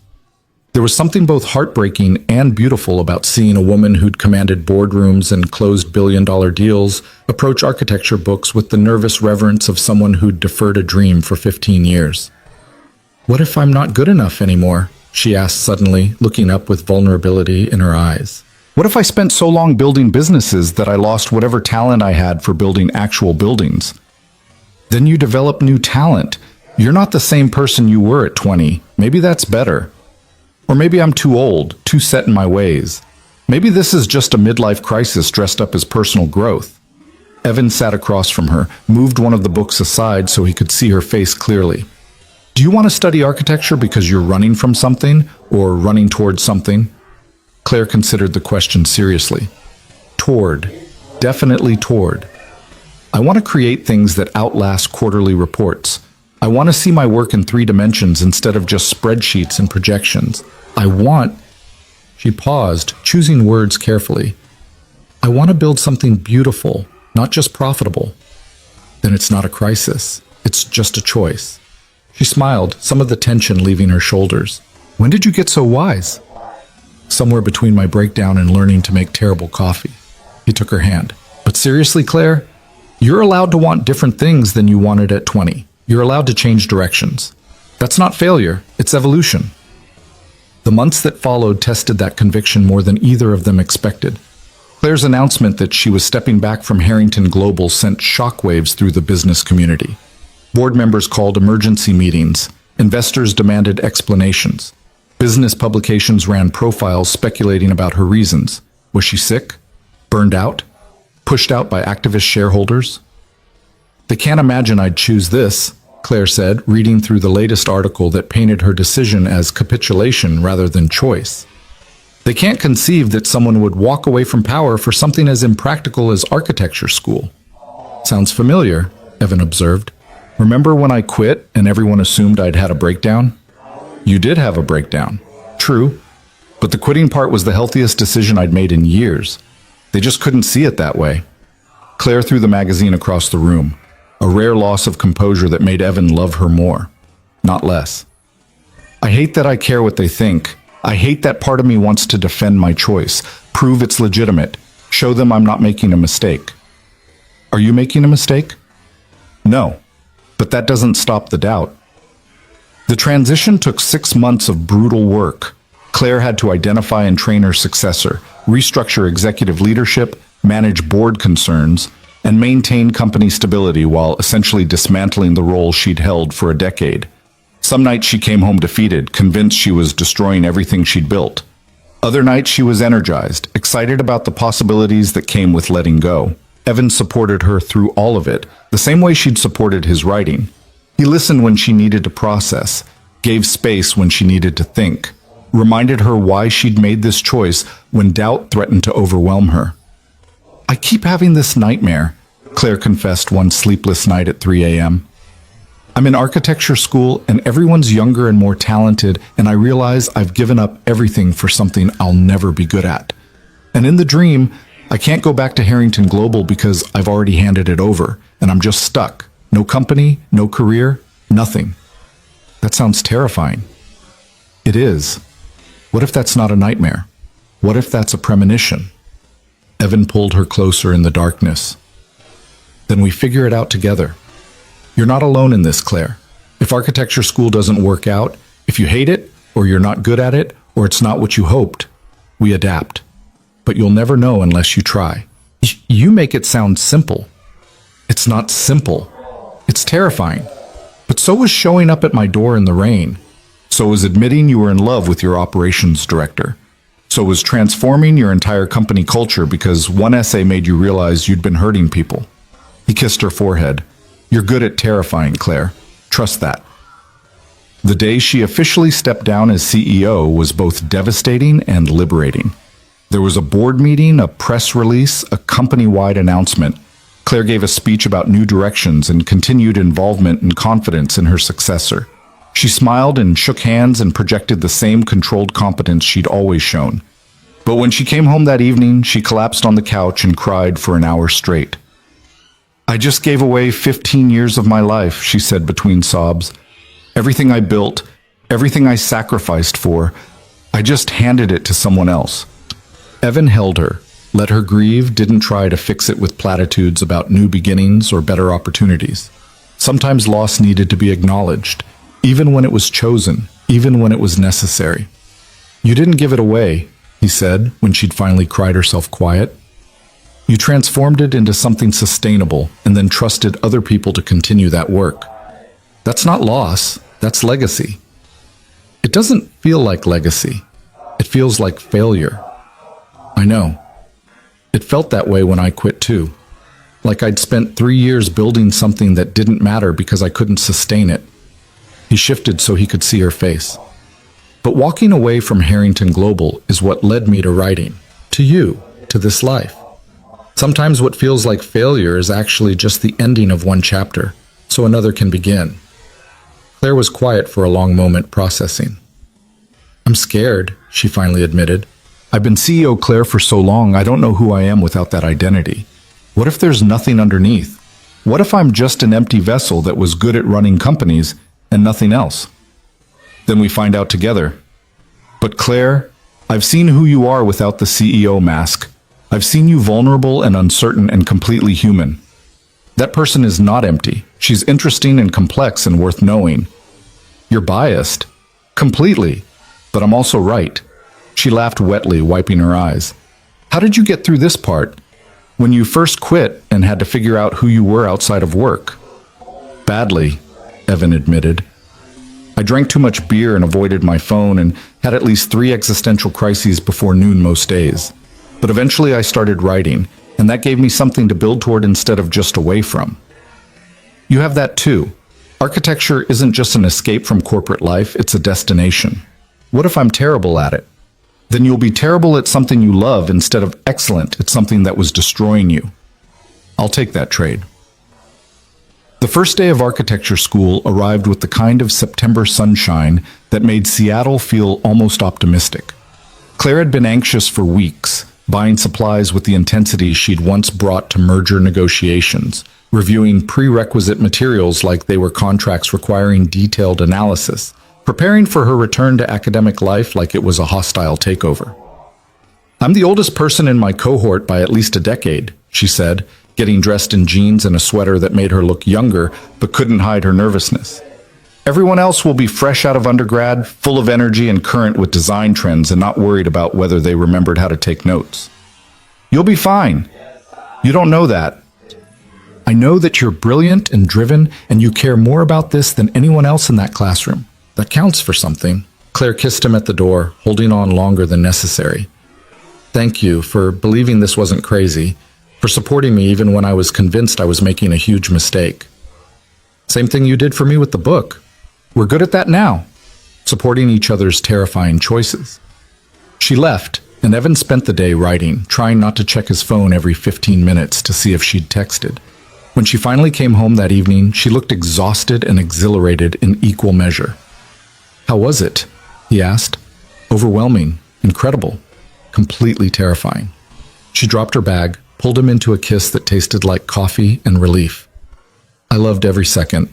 The stories poured out over dinner about the professor who'd challenged her assumptions in the first hour, about the studio space that smelled like sawdust and possibility, about the younger students who'd been initially intimidated by her age and experience but warmed up once they realized she was just as lost as they were.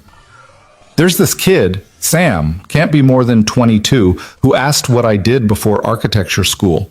And I said I ran a company, and he just nodded like that was completely normal, and then asked if I knew how to use AutoCAD. She laughed, delighted by the memory.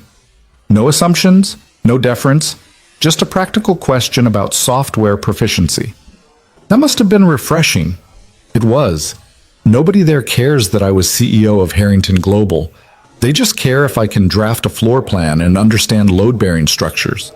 She grabbed his hand across the table. I feel like I can breathe again, Evan. Like I've been holding my breath for 15 years and finally remembered how to exhale. Watching Claire fall in love with architecture was like watching her become a different person, or maybe just become more fully herself.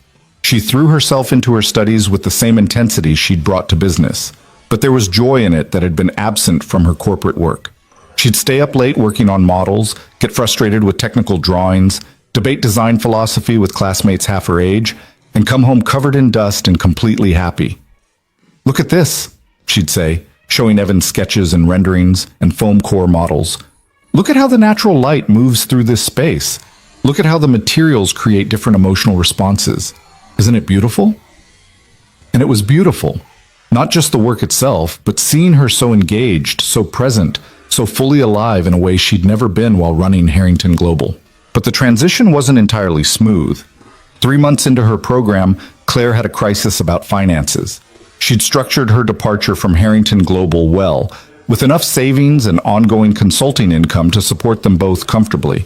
But money felt different when it wasn't actively being earned, when it was savings being depleted rather than salary being generated. We're spending down my reserves, she said one evening, reviewing their accounts with the kind of concern that reminded Evan of her CEO days. At this rate, We have maybe 3 years before we'd need to make significant changes. That's 3 years more than most people have, Evan pointed out. And my book is still generating royalties. I'm working on the second one. We're not destitute. I know, but I'm used to building wealth, not spending it. This feels irresponsible. It's not irresponsible to invest in your education and future career. It's just a different kind of investment than you're used to making. Claire closed the laptop, frustrated. I spent 15 years being financially secure. Now I'm a student living off savings while my partner supports us with book royalties. It feels backwards. It feels different, Evan corrected. Not backwards. You supported yourself for 15 years. I'm supporting us now while you build something new. Eventually, you'll support us again when you're working as an architect. It's called partnership, not failure. But what if architecture doesn't work out? What if I spend 3 years in school and come out to find that firms don't want to hire a 38-year-old with no practical experience? What if this whole thing is just an expensive midlife crisis? Evan recognized the fear underlying the financial concerns. This wasn't really about money. It was about the uncertainty of choosing a path that didn't guarantee success, about giving up the security of corporate achievement for the risk of creative pursuit. Remember what you told me when I was scared about writing the book? He asked. You said I had to choose what mattered to me, not what was safe. That advice works both ways, Claire. She nodded slowly, some of the tension easing. I'm not used to being uncertain about my career. I spent 15 years knowing exactly what I was doing, where I was going. This feels like stumbling in the dark. Welcome to the club.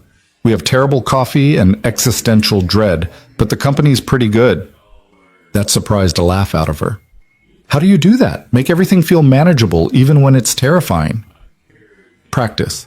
Lots and lots of practice failing and surviving and realizing the world doesn't end just because you're uncertain. He pulled her away from the laptop into his arms. We're okay, Claire. Financially, emotionally, all of it. You don't have to have everything figured out right now. The second book was harder to write than the first. Evan had spent the first book processing his own experience, telling a story he knew intimately. The second required more research, more interviews, broader perspective on workplace culture, and systemic change. Some days the writing flowed easily. Other days he'd stare at empty pages, convinced he'd said everything worth saying in the first book. I don't know if I can do this, he confessed to Claire one particularly difficult afternoon. The first book was personal. This one needs to be bigger, more comprehensive. What if I'm not capable of that kind of scope? Claire looked up from her architectural sketches. You're spiraling. I'm realizing my limitations. You're spiraling, she repeated firmly. I've seen you do this before. You convince yourself you can't do something, work yourself into panic, and then eventually break through and do it anyway. So let's skip the panic part and go straight to the breakthrough. It doesn't work that way. Why not? You're choosing to spiral. Choose differently. Evan wanted to argue, but she wasn't wrong. He was falling into familiar patterns, self-doubt, catastrophizing, imagining failure before he'd even properly attempted success. It was comfortable in a perverse way, this spiral. Safe, because if he convinced himself he'd fail, then actual failure would hurt less. How do you do it? He asked. Architecture school, I mean. You're learning completely new skills at an age when most people are established in their careers. How do you push through the doubt? Claire set down her pencil, considered the question seriously. I remind myself why I'm doing this. Not for external validation or financial success, but because I want to create buildings that matter. That purpose makes the doubt bearable. She paused.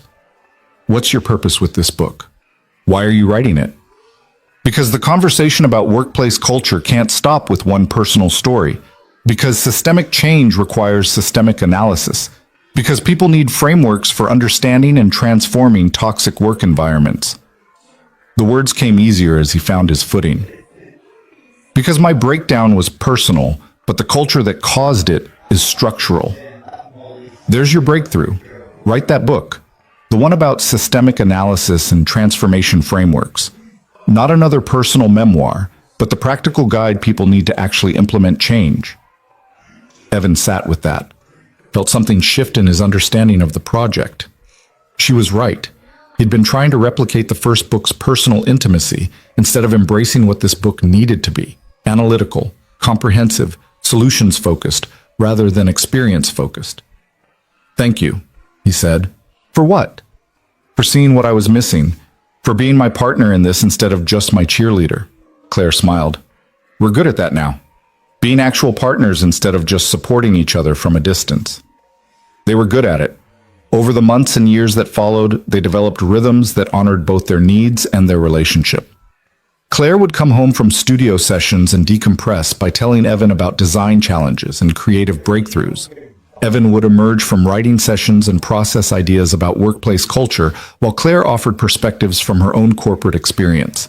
They supported each other's work without competing, celebrated victories without diminishing them, weathered setbacks without making them catastrophic. "I got an internship offer," Claire announced one spring evening, 2 years into her architecture program. "A firm downtown wants me for the summer. It's not paid much, but the work is incredible. Sustainable housing projects, community development, exactly the kind of architecture I want to practice." "That's amazing," Evan said, genuinely thrilled. "When do you start?" 2 weeks.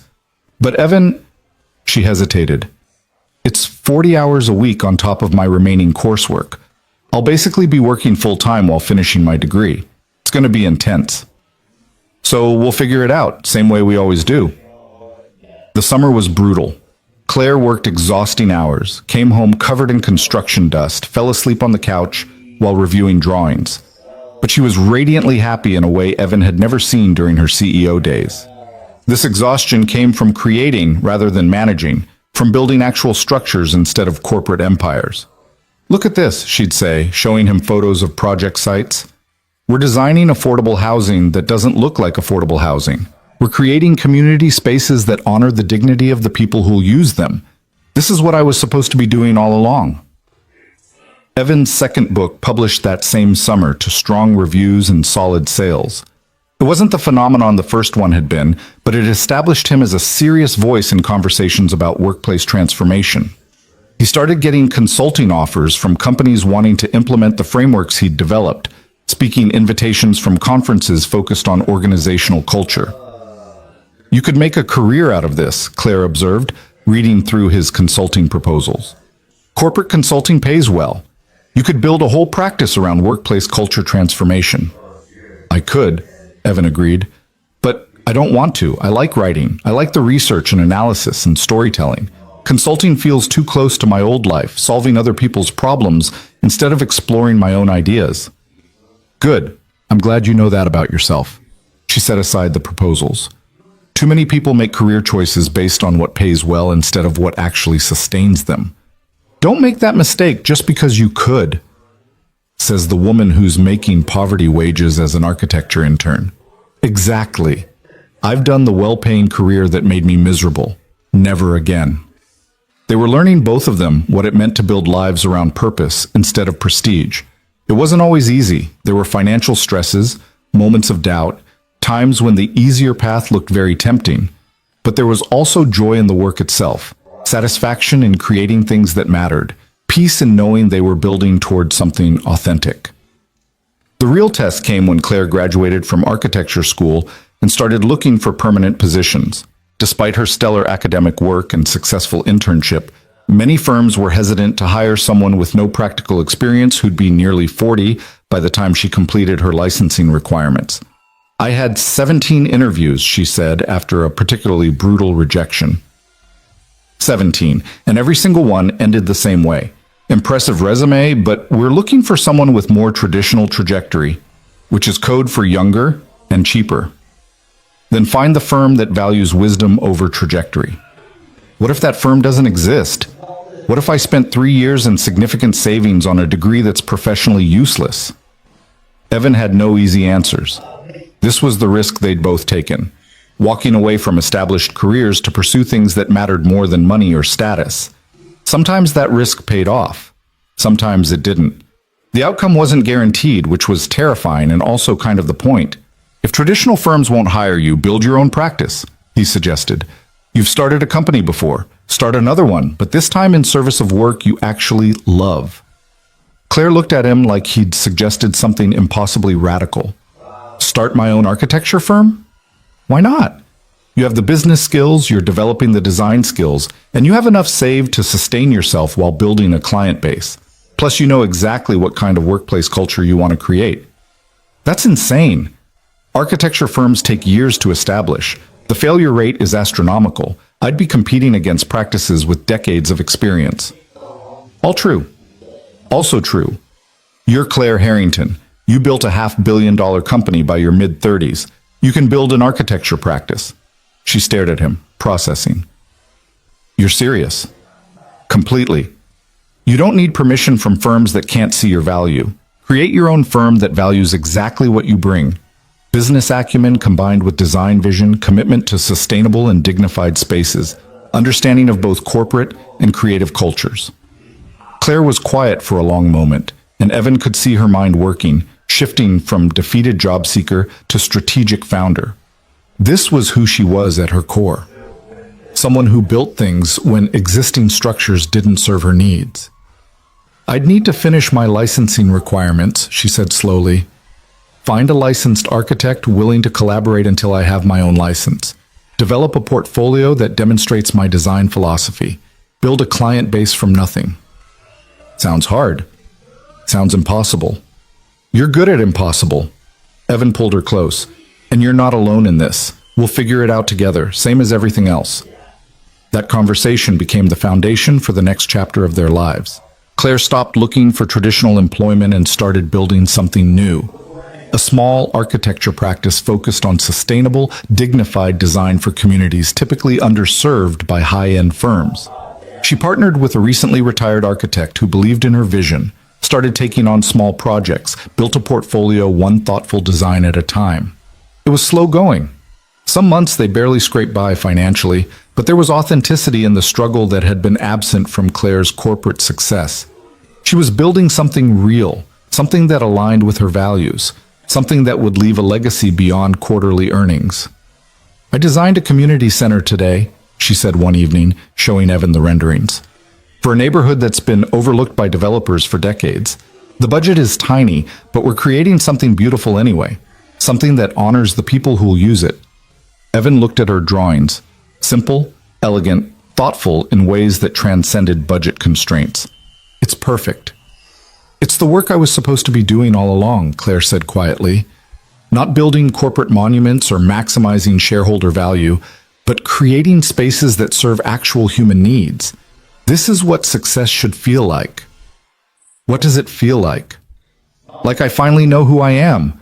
Not CEO Claire or architecture student Claire or anyone's idea of what I should be. Just Claire, building things that matter with someone who makes me brave enough to try.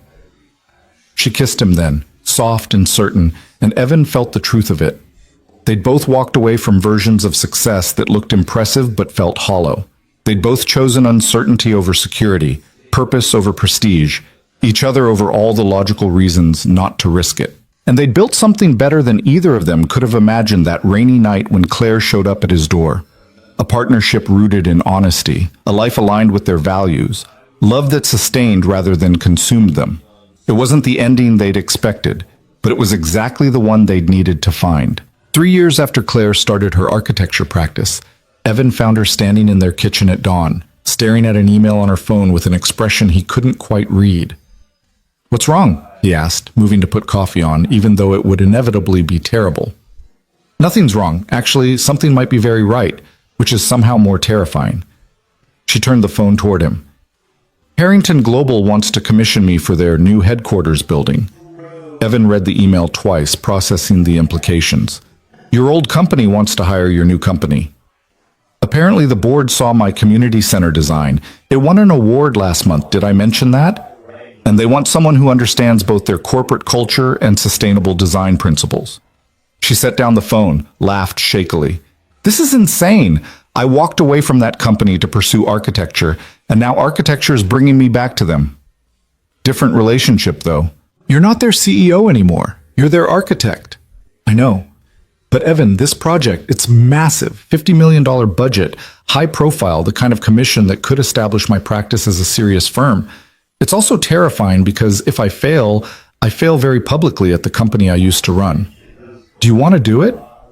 Claire considered the question seriously. the way she approached everything that mattered. Yes, I want to design a building that embodies the cultural transformation we started. I want to create a workspace that actually supports human well-being instead of just maximizing efficiency. I want to prove that corporate architecture doesn't have to be soulless glass boxes.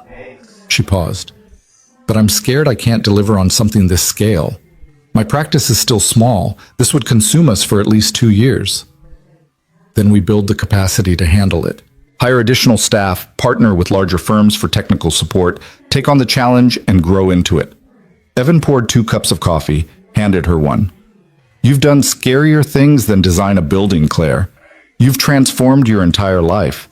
This is just architecture. Just architecture, she repeated, smiling. When did $50 million projects become just anything? When you became someone who cares more about creating meaningful spaces than impressive projects. The old you would have seen this as a trophy commission. The current you sees it as an opportunity to build something that matters. She kissed him, tasting like coffee and possibility. When did you get so good at knowing what I need to hear? Around the same time you got good at calling me on my spirals. We've had practice. The Harrington Global Project consumed the next 2 years of their lives in ways that were both challenging and oddly perfect. Claire hired additional architects and designers, brought on consultants for structural and mechanical systems, built a team capable of delivering on the ambitious vision she'd developed. She worked long hours again, but this time the exhaustion felt different, creative rather than depleting, building toward something rather than just managing endless crises. Evan supported her through the process while working on his 3rd book, a deeper exploration of how physical workspace design impacts organizational culture. He interviewed Claire's team, studied the Harrington Global Project, examined how architecture could either reinforce or transform workplace dynamics. The book and the building developed in parallel, each informing the other. Look at this, Claire would say, showing him design details. Natural light in every workspace, regardless of hierarchy. Collaboration spaces that don't require people to sacrifice privacy. Materials that are sustainable and beautiful, proving you don't have to choose between ethics and aesthetics. It's the physical manifestation of everything you learned about corporate culture, Evan observed. The building is teaching the same lessons your transformation as CEO taught. Exactly. I couldn't see it when I was running the company, how much the physical space reinforced toxic patterns. Glass offices that created visibility but not trust. Conference rooms designed for confrontation instead of collaboration. Workspaces that prioritize density over dignity. She traced her fingers over the renderings. This building will tell a different story about what success looks like. The design process wasn't without conflict. Some Harrington Global board members pushed back against Claire's more radical ideas. The abundant natural light reduced rentable square footage. The emphasis on employee wellness spaces seemed like wasted investment. The sustainable materials cost more upfront than conventional alternatives. They want me to compromise the design to maximize their return on investment, Claire said after a particularly contentious board meeting. They hired me because I understand their culture, then want me to perpetuate the same values I spent years trying to change. What did you tell them? That they could hire a different architect if they wanted a conventional corporate building. But if they wanted the building I'm capable of designing, one that actually reflects the cultural transformation they claim to value, they need to trust my vision. She rubbed her temples. I might have been too harsh. I might have just talked myself out of the biggest commission of my career. Or you reminded them why they hired you in the first place. Because you're willing to tell uncomfortable truths about what they actually need versus what they think they want. The board, after a week of deliberation, agreed to Claire's terms. Not all of them, some compromises were necessary, but enough that the essential vision remained intact. Construction began on schedule, and Claire spent months on site, solving problems and managing contractors, and ensuring that the building taking shape matched the one she'd imagined. Evan visited the construction site regularly, watching the building rise from foundation to frame to enclosed structure. There was something profound about seeing Claire's vision become three-dimensional reality, about watching ideas become steel and glass and carefully considered spaces. "This is what you were supposed to be doing," he said one afternoon, standing with her in what would become the building's central atrium, a soaring space flooded with natural light, designed to be a community gathering place rather than just a transit corridor.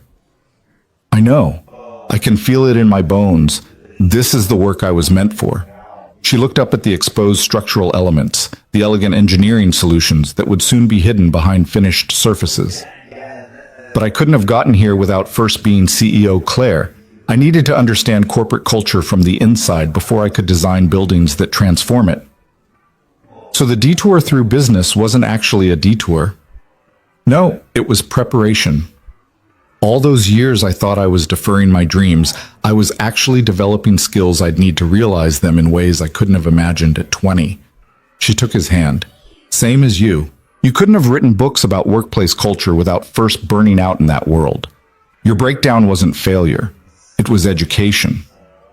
They stood there in the skeleton of a building that would house hundreds of workers, a structure designed to support human flourishing rather than just economic productivity, and Evan felt the symmetry of their journeys. They'd both had to lose themselves to find themselves, had to walk away from success to discover what success should actually mean. The building opened 18 months later to national attention.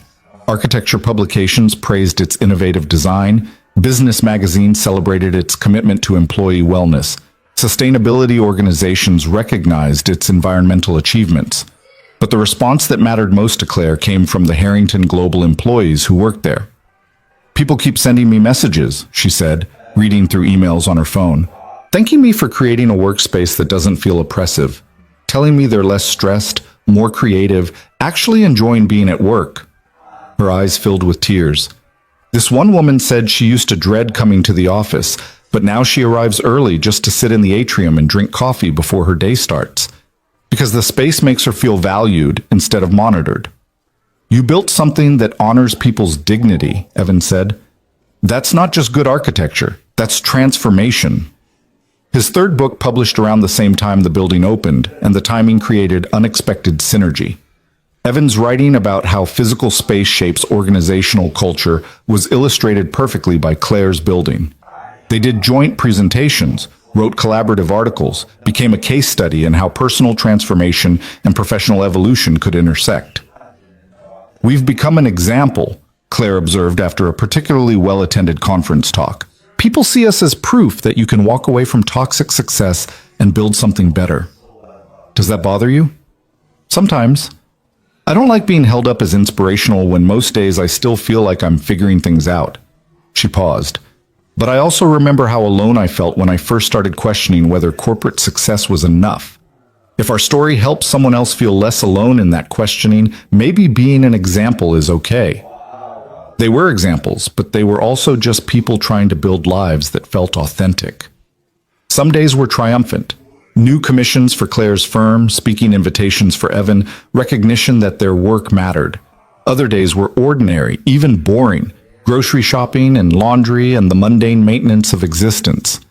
I think I like the boring days best, Evan admitted one quiet Sunday morning. They were both working, Claire sketching preliminary designs for a library project, Evan editing chapters of his fourth book, but working in comfortable silence, occasionally sharing ideas or asking for opinions, mostly just existing together.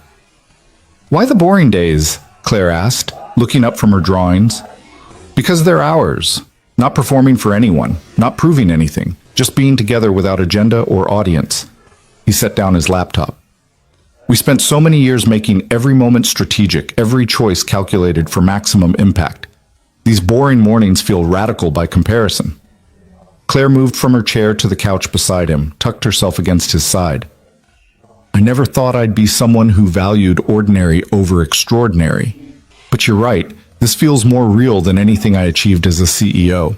Do you miss it? Running Harrington Global, the power and influence, being able to make decisions that affected thousands of people? She considered the question honestly. Sometimes.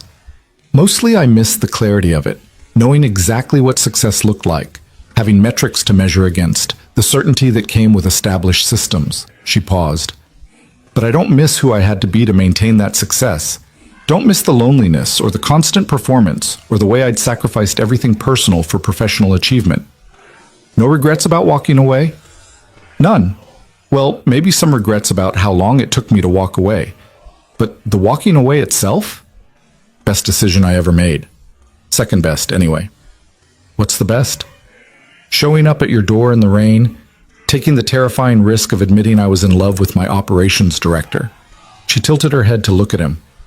Everything good in my life traces back to that moment of vulnerability. Evan kissed her forehead, overwhelmed by the truth of it. That rainy night 4 years ago had seemed like an ending, the end of his career, the collapse of everything he'd built. But it had actually been a beginning. The beginning of honesty, of building something real, of two people choosing each other despite every logical reason not to. We should do something crazy, Claire said suddenly. Define crazy. I don't know, something spontaneous and completely impractical, something that serves no strategic purpose except joy. She sat up, energized by the idea. When's the last time either of us did something just because we wanted to, without calculating the return on investment? Evan thought about it and couldn't remember. Even his writing, which he loved, served purposes beyond personal satisfaction, building a career, contributing to important conversations, establishing himself as an expert. When had he last done something purely for pleasure? What did you have in mind? He asked. Claire's smile was mischievous, reminding him of that first night in the terrible bar when she'd admitted she didn't know how to be anything except strategic. Let's buy motorcycles and take a road trip. No destination, no schedule, just open highways and wherever we end up. You don't know how to ride a motorcycle. Neither do you. We'll learn. It'll be terrifying and impractical and completely wonderful. It was possibly the most Claire suggestion ever, taking something spontaneous and immediately making it a project to execute. But Evan found himself grinning, caught up in the recklessness of it. Okay, he said. Let's do it. They spent 3 weeks learning to ride motorcycles, taking lessons from a gruff instructor who didn't care that Claire had been a CEO or that Evan had written best-selling books. He cared whether they could handle a bike safely, and he pushed them both until they could. Then they bought 2 used motorcycles, nothing fancy, just reliable machines that could handle long distances, and planned their impractical adventure. Where are we going? Evan asked the morning they left, both of them dressed in riding gear that felt foreign and exciting. East, Claire decided. We'll head east until we don't want to anymore, then turn around and come home. They rode through the Cascade Mountains as summer turned the peaks golden, through small towns that existed mostly for logging and tourism, past lakes that reflected impossible blue skies. They stayed in cheap motels and expensive resorts, ate at diners and food trucks, talked to strangers who had no idea who they were or what they'd accomplished. I feel anonymous, Claire said one evening, sitting outside a motel somewhere in Montana. Like I could be anyone, not specifically Claire Harrington with all the baggage that name carries. You are anyone, Evan pointed out. That's the whole point. You're just a person on a motorcycle, seeing the country, building a life that fits who you actually are. They rode for 3 weeks, covering thousands of miles, and something shifted during that journey. The constant motion, the physical challenge of handling the bikes, the enforced simplicity of carrying only what fit in their saddlebags, it all stripped away the complexity they'd accumulated in building their new lives. I think I've been making this too complicated, Claire said one night in Wyoming, lying on her back looking at stars that were impossible to see in Seattle.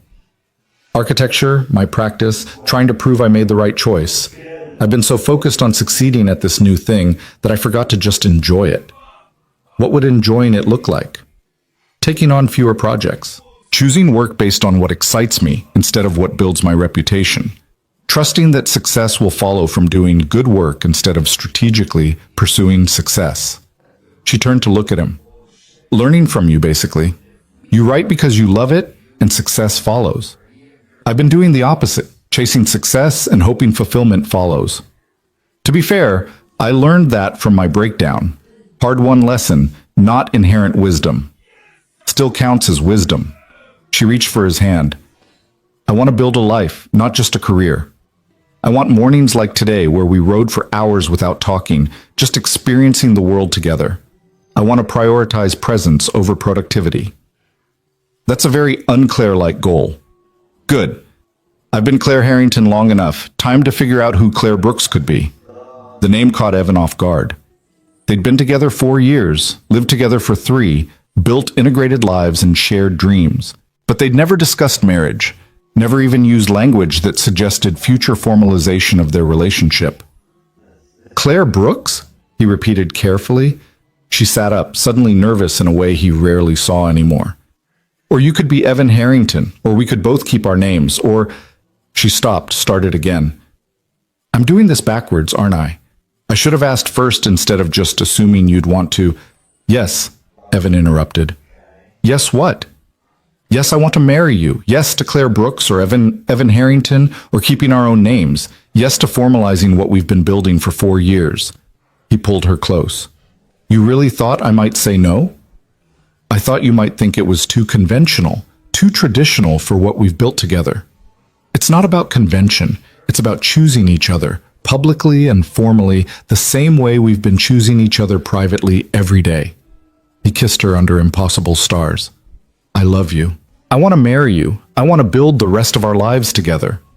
Even though I'm intense and difficult, and I still occasionally try to optimize things that shouldn't be optimized, especially because of those things, you wouldn't be you without them. They got married 3 months later in a small ceremony that was nothing like what either of them would have chosen in their previous lives. No elaborate wedding, no guest list designed for networking, no performance of success, just close friends and family, simple vows about honesty and partnership, a commitment to keep choosing each other through whatever came next. I can't believe we're doing this, Claire said the morning of the wedding, getting dressed in their bedroom. Getting married feels so conventional after everything else we've done. Marriage is only conventional if you do it conventionally, Evan pointed out.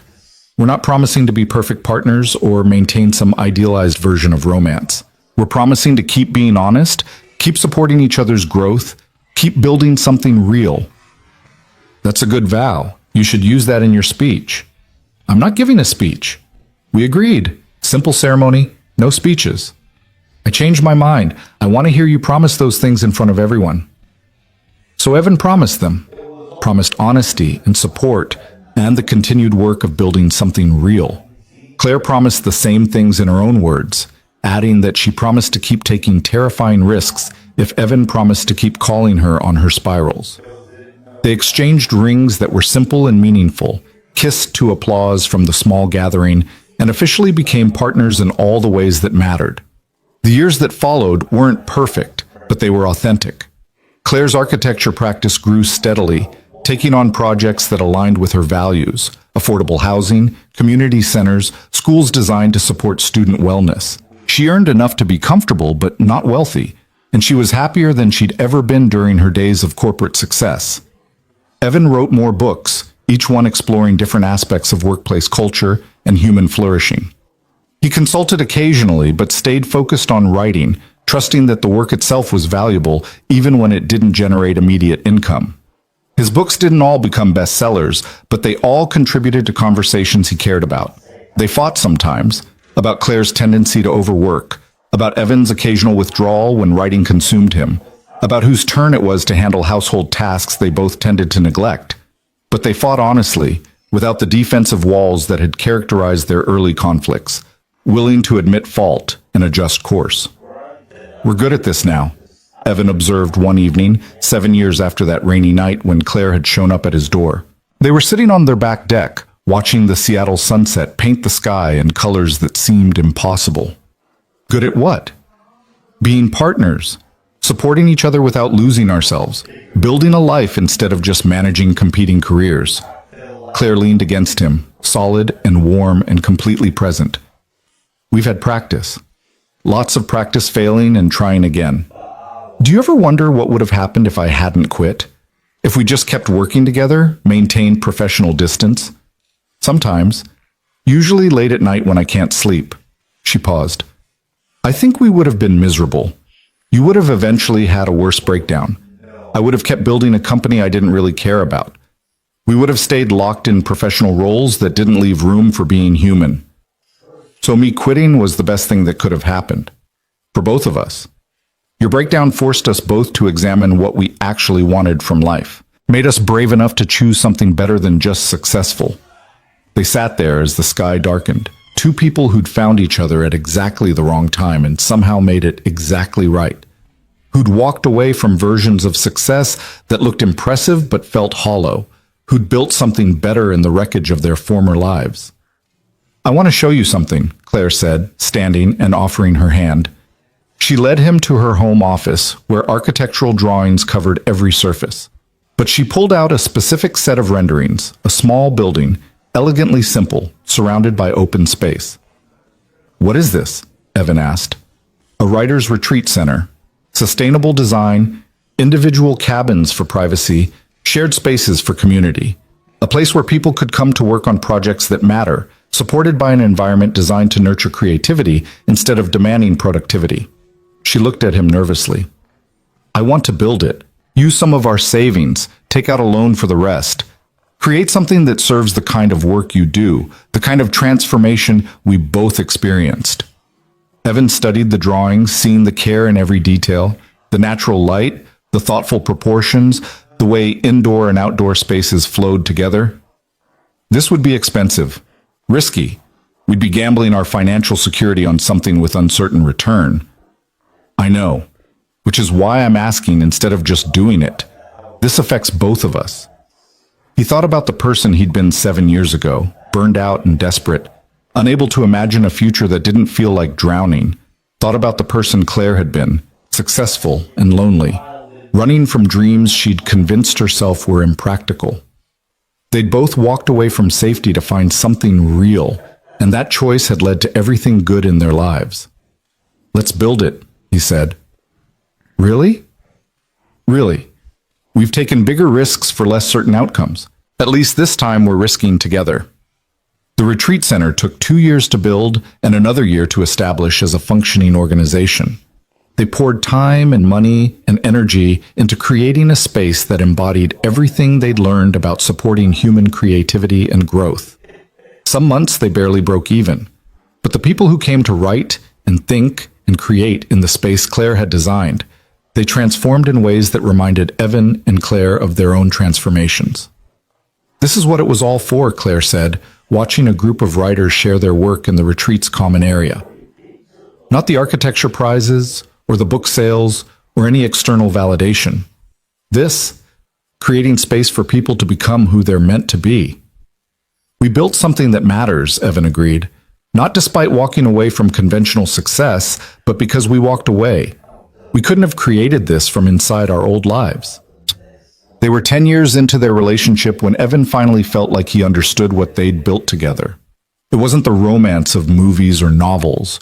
There were no dramatic declarations or grand gestures, no perfect certainty or guaranteed happily ever after. What they had was better than that fantasy. They had partnership rooted in honesty, love that had survived through multiple transformations, commitment to keep choosing each other even when it was hard. "Do you remember that first night?" Claire asked, lying in bed on the anniversary of the day she'd shown up at his door. "When I showed up soaking wet and told you I was in love with you? I remember thinking you were completely insane, and that I was completely in love with you despite knowing it was a terrible idea. It was a terrible idea. We had every reason not to try, and we tried anyway. Best terrible idea ever." She kissed him, soft and certain. "Thank you for opening the door. For letting me in even though it was raining and late and completely inappropriate. Thank you for showing up, for being brave enough to risk rejection, vulnerable enough to admit you wanted something beyond professional success." They fell asleep tangled together, two people who'd found each other in the wreckage of their old lives and built something better than either could have imagined. Who'd learned that success wasn't about power or prestige or any external measure, but about living authentically, loving honestly, and having the courage to keep choosing growth over comfort. The next morning, Evan woke early and made coffee, still terrible after all these years, but Claire drank it anyway. They sat on their deck watching the sunrise over Seattle, planning their day with the casual intimacy of people who'd learned to exist together without losing themselves. "Should we take the bikes out this weekend?" Claire suggested. "Just ride somewhere without destination, see where we end up?" "Sounds perfect. No agenda, no productivity goals, just being together. We've gotten good at that. Being together without trying to optimize it into something strategic." "Practice," Evan said, the same answer he always gave. "Lots of practice." They finished their terrible coffee and started their ordinary day, Two people living an extraordinary, ordinary life. And Evan realized that this quiet morning, this comfortable partnership, this life built on honesty instead of performance, this was what he'd been searching for during all those years of drowning in corporate success. He'd quit his job to save himself and found Claire in the wreckage. She'd walked away from her company to find herself and discovered partnership in the process. They'd both learned that the door you close on an old life can open onto something better, but only if you're brave enough to step through it, vulnerable enough to admit you're scared, and committed enough to keep building even when the outcome isn't certain. The rain started falling again that afternoon, gentle Seattle rain that felt like benediction instead of judgment. They rode their motorcycles through it anyway, laughing like people who'd learned that getting soaked wasn't failure, just part of the journey. Who understood that love wasn't about staying dry and safe, but about choosing someone brave enough to ride through storms beside you. And somewhere between the rain and the road and the years they'd spent building something real, Evan finally understood what Claire had given him that night she showed up at his door. Not just love or partnership or any single definable thing, but permission. Permission to want more than survival, to build a life instead of just a career, to believe that the person he was becoming mattered more than the person he'd been told to be. "I love you," he said, pulling up beside her at a stoplight. "I love you too," Claire replied, rain streaming down her face, looking nothing like the powerful CEO who'd commanded boardrooms and everything like the woman who'd risked everything to tell the truth. The light changed. They accelerated into the afternoon, two people who'd learned that the best journeys don't have destinations, the best love doesn't have guarantees, and the best life is the one you build honestly, one choice at a time, with someone brave enough to open the door when it matters most.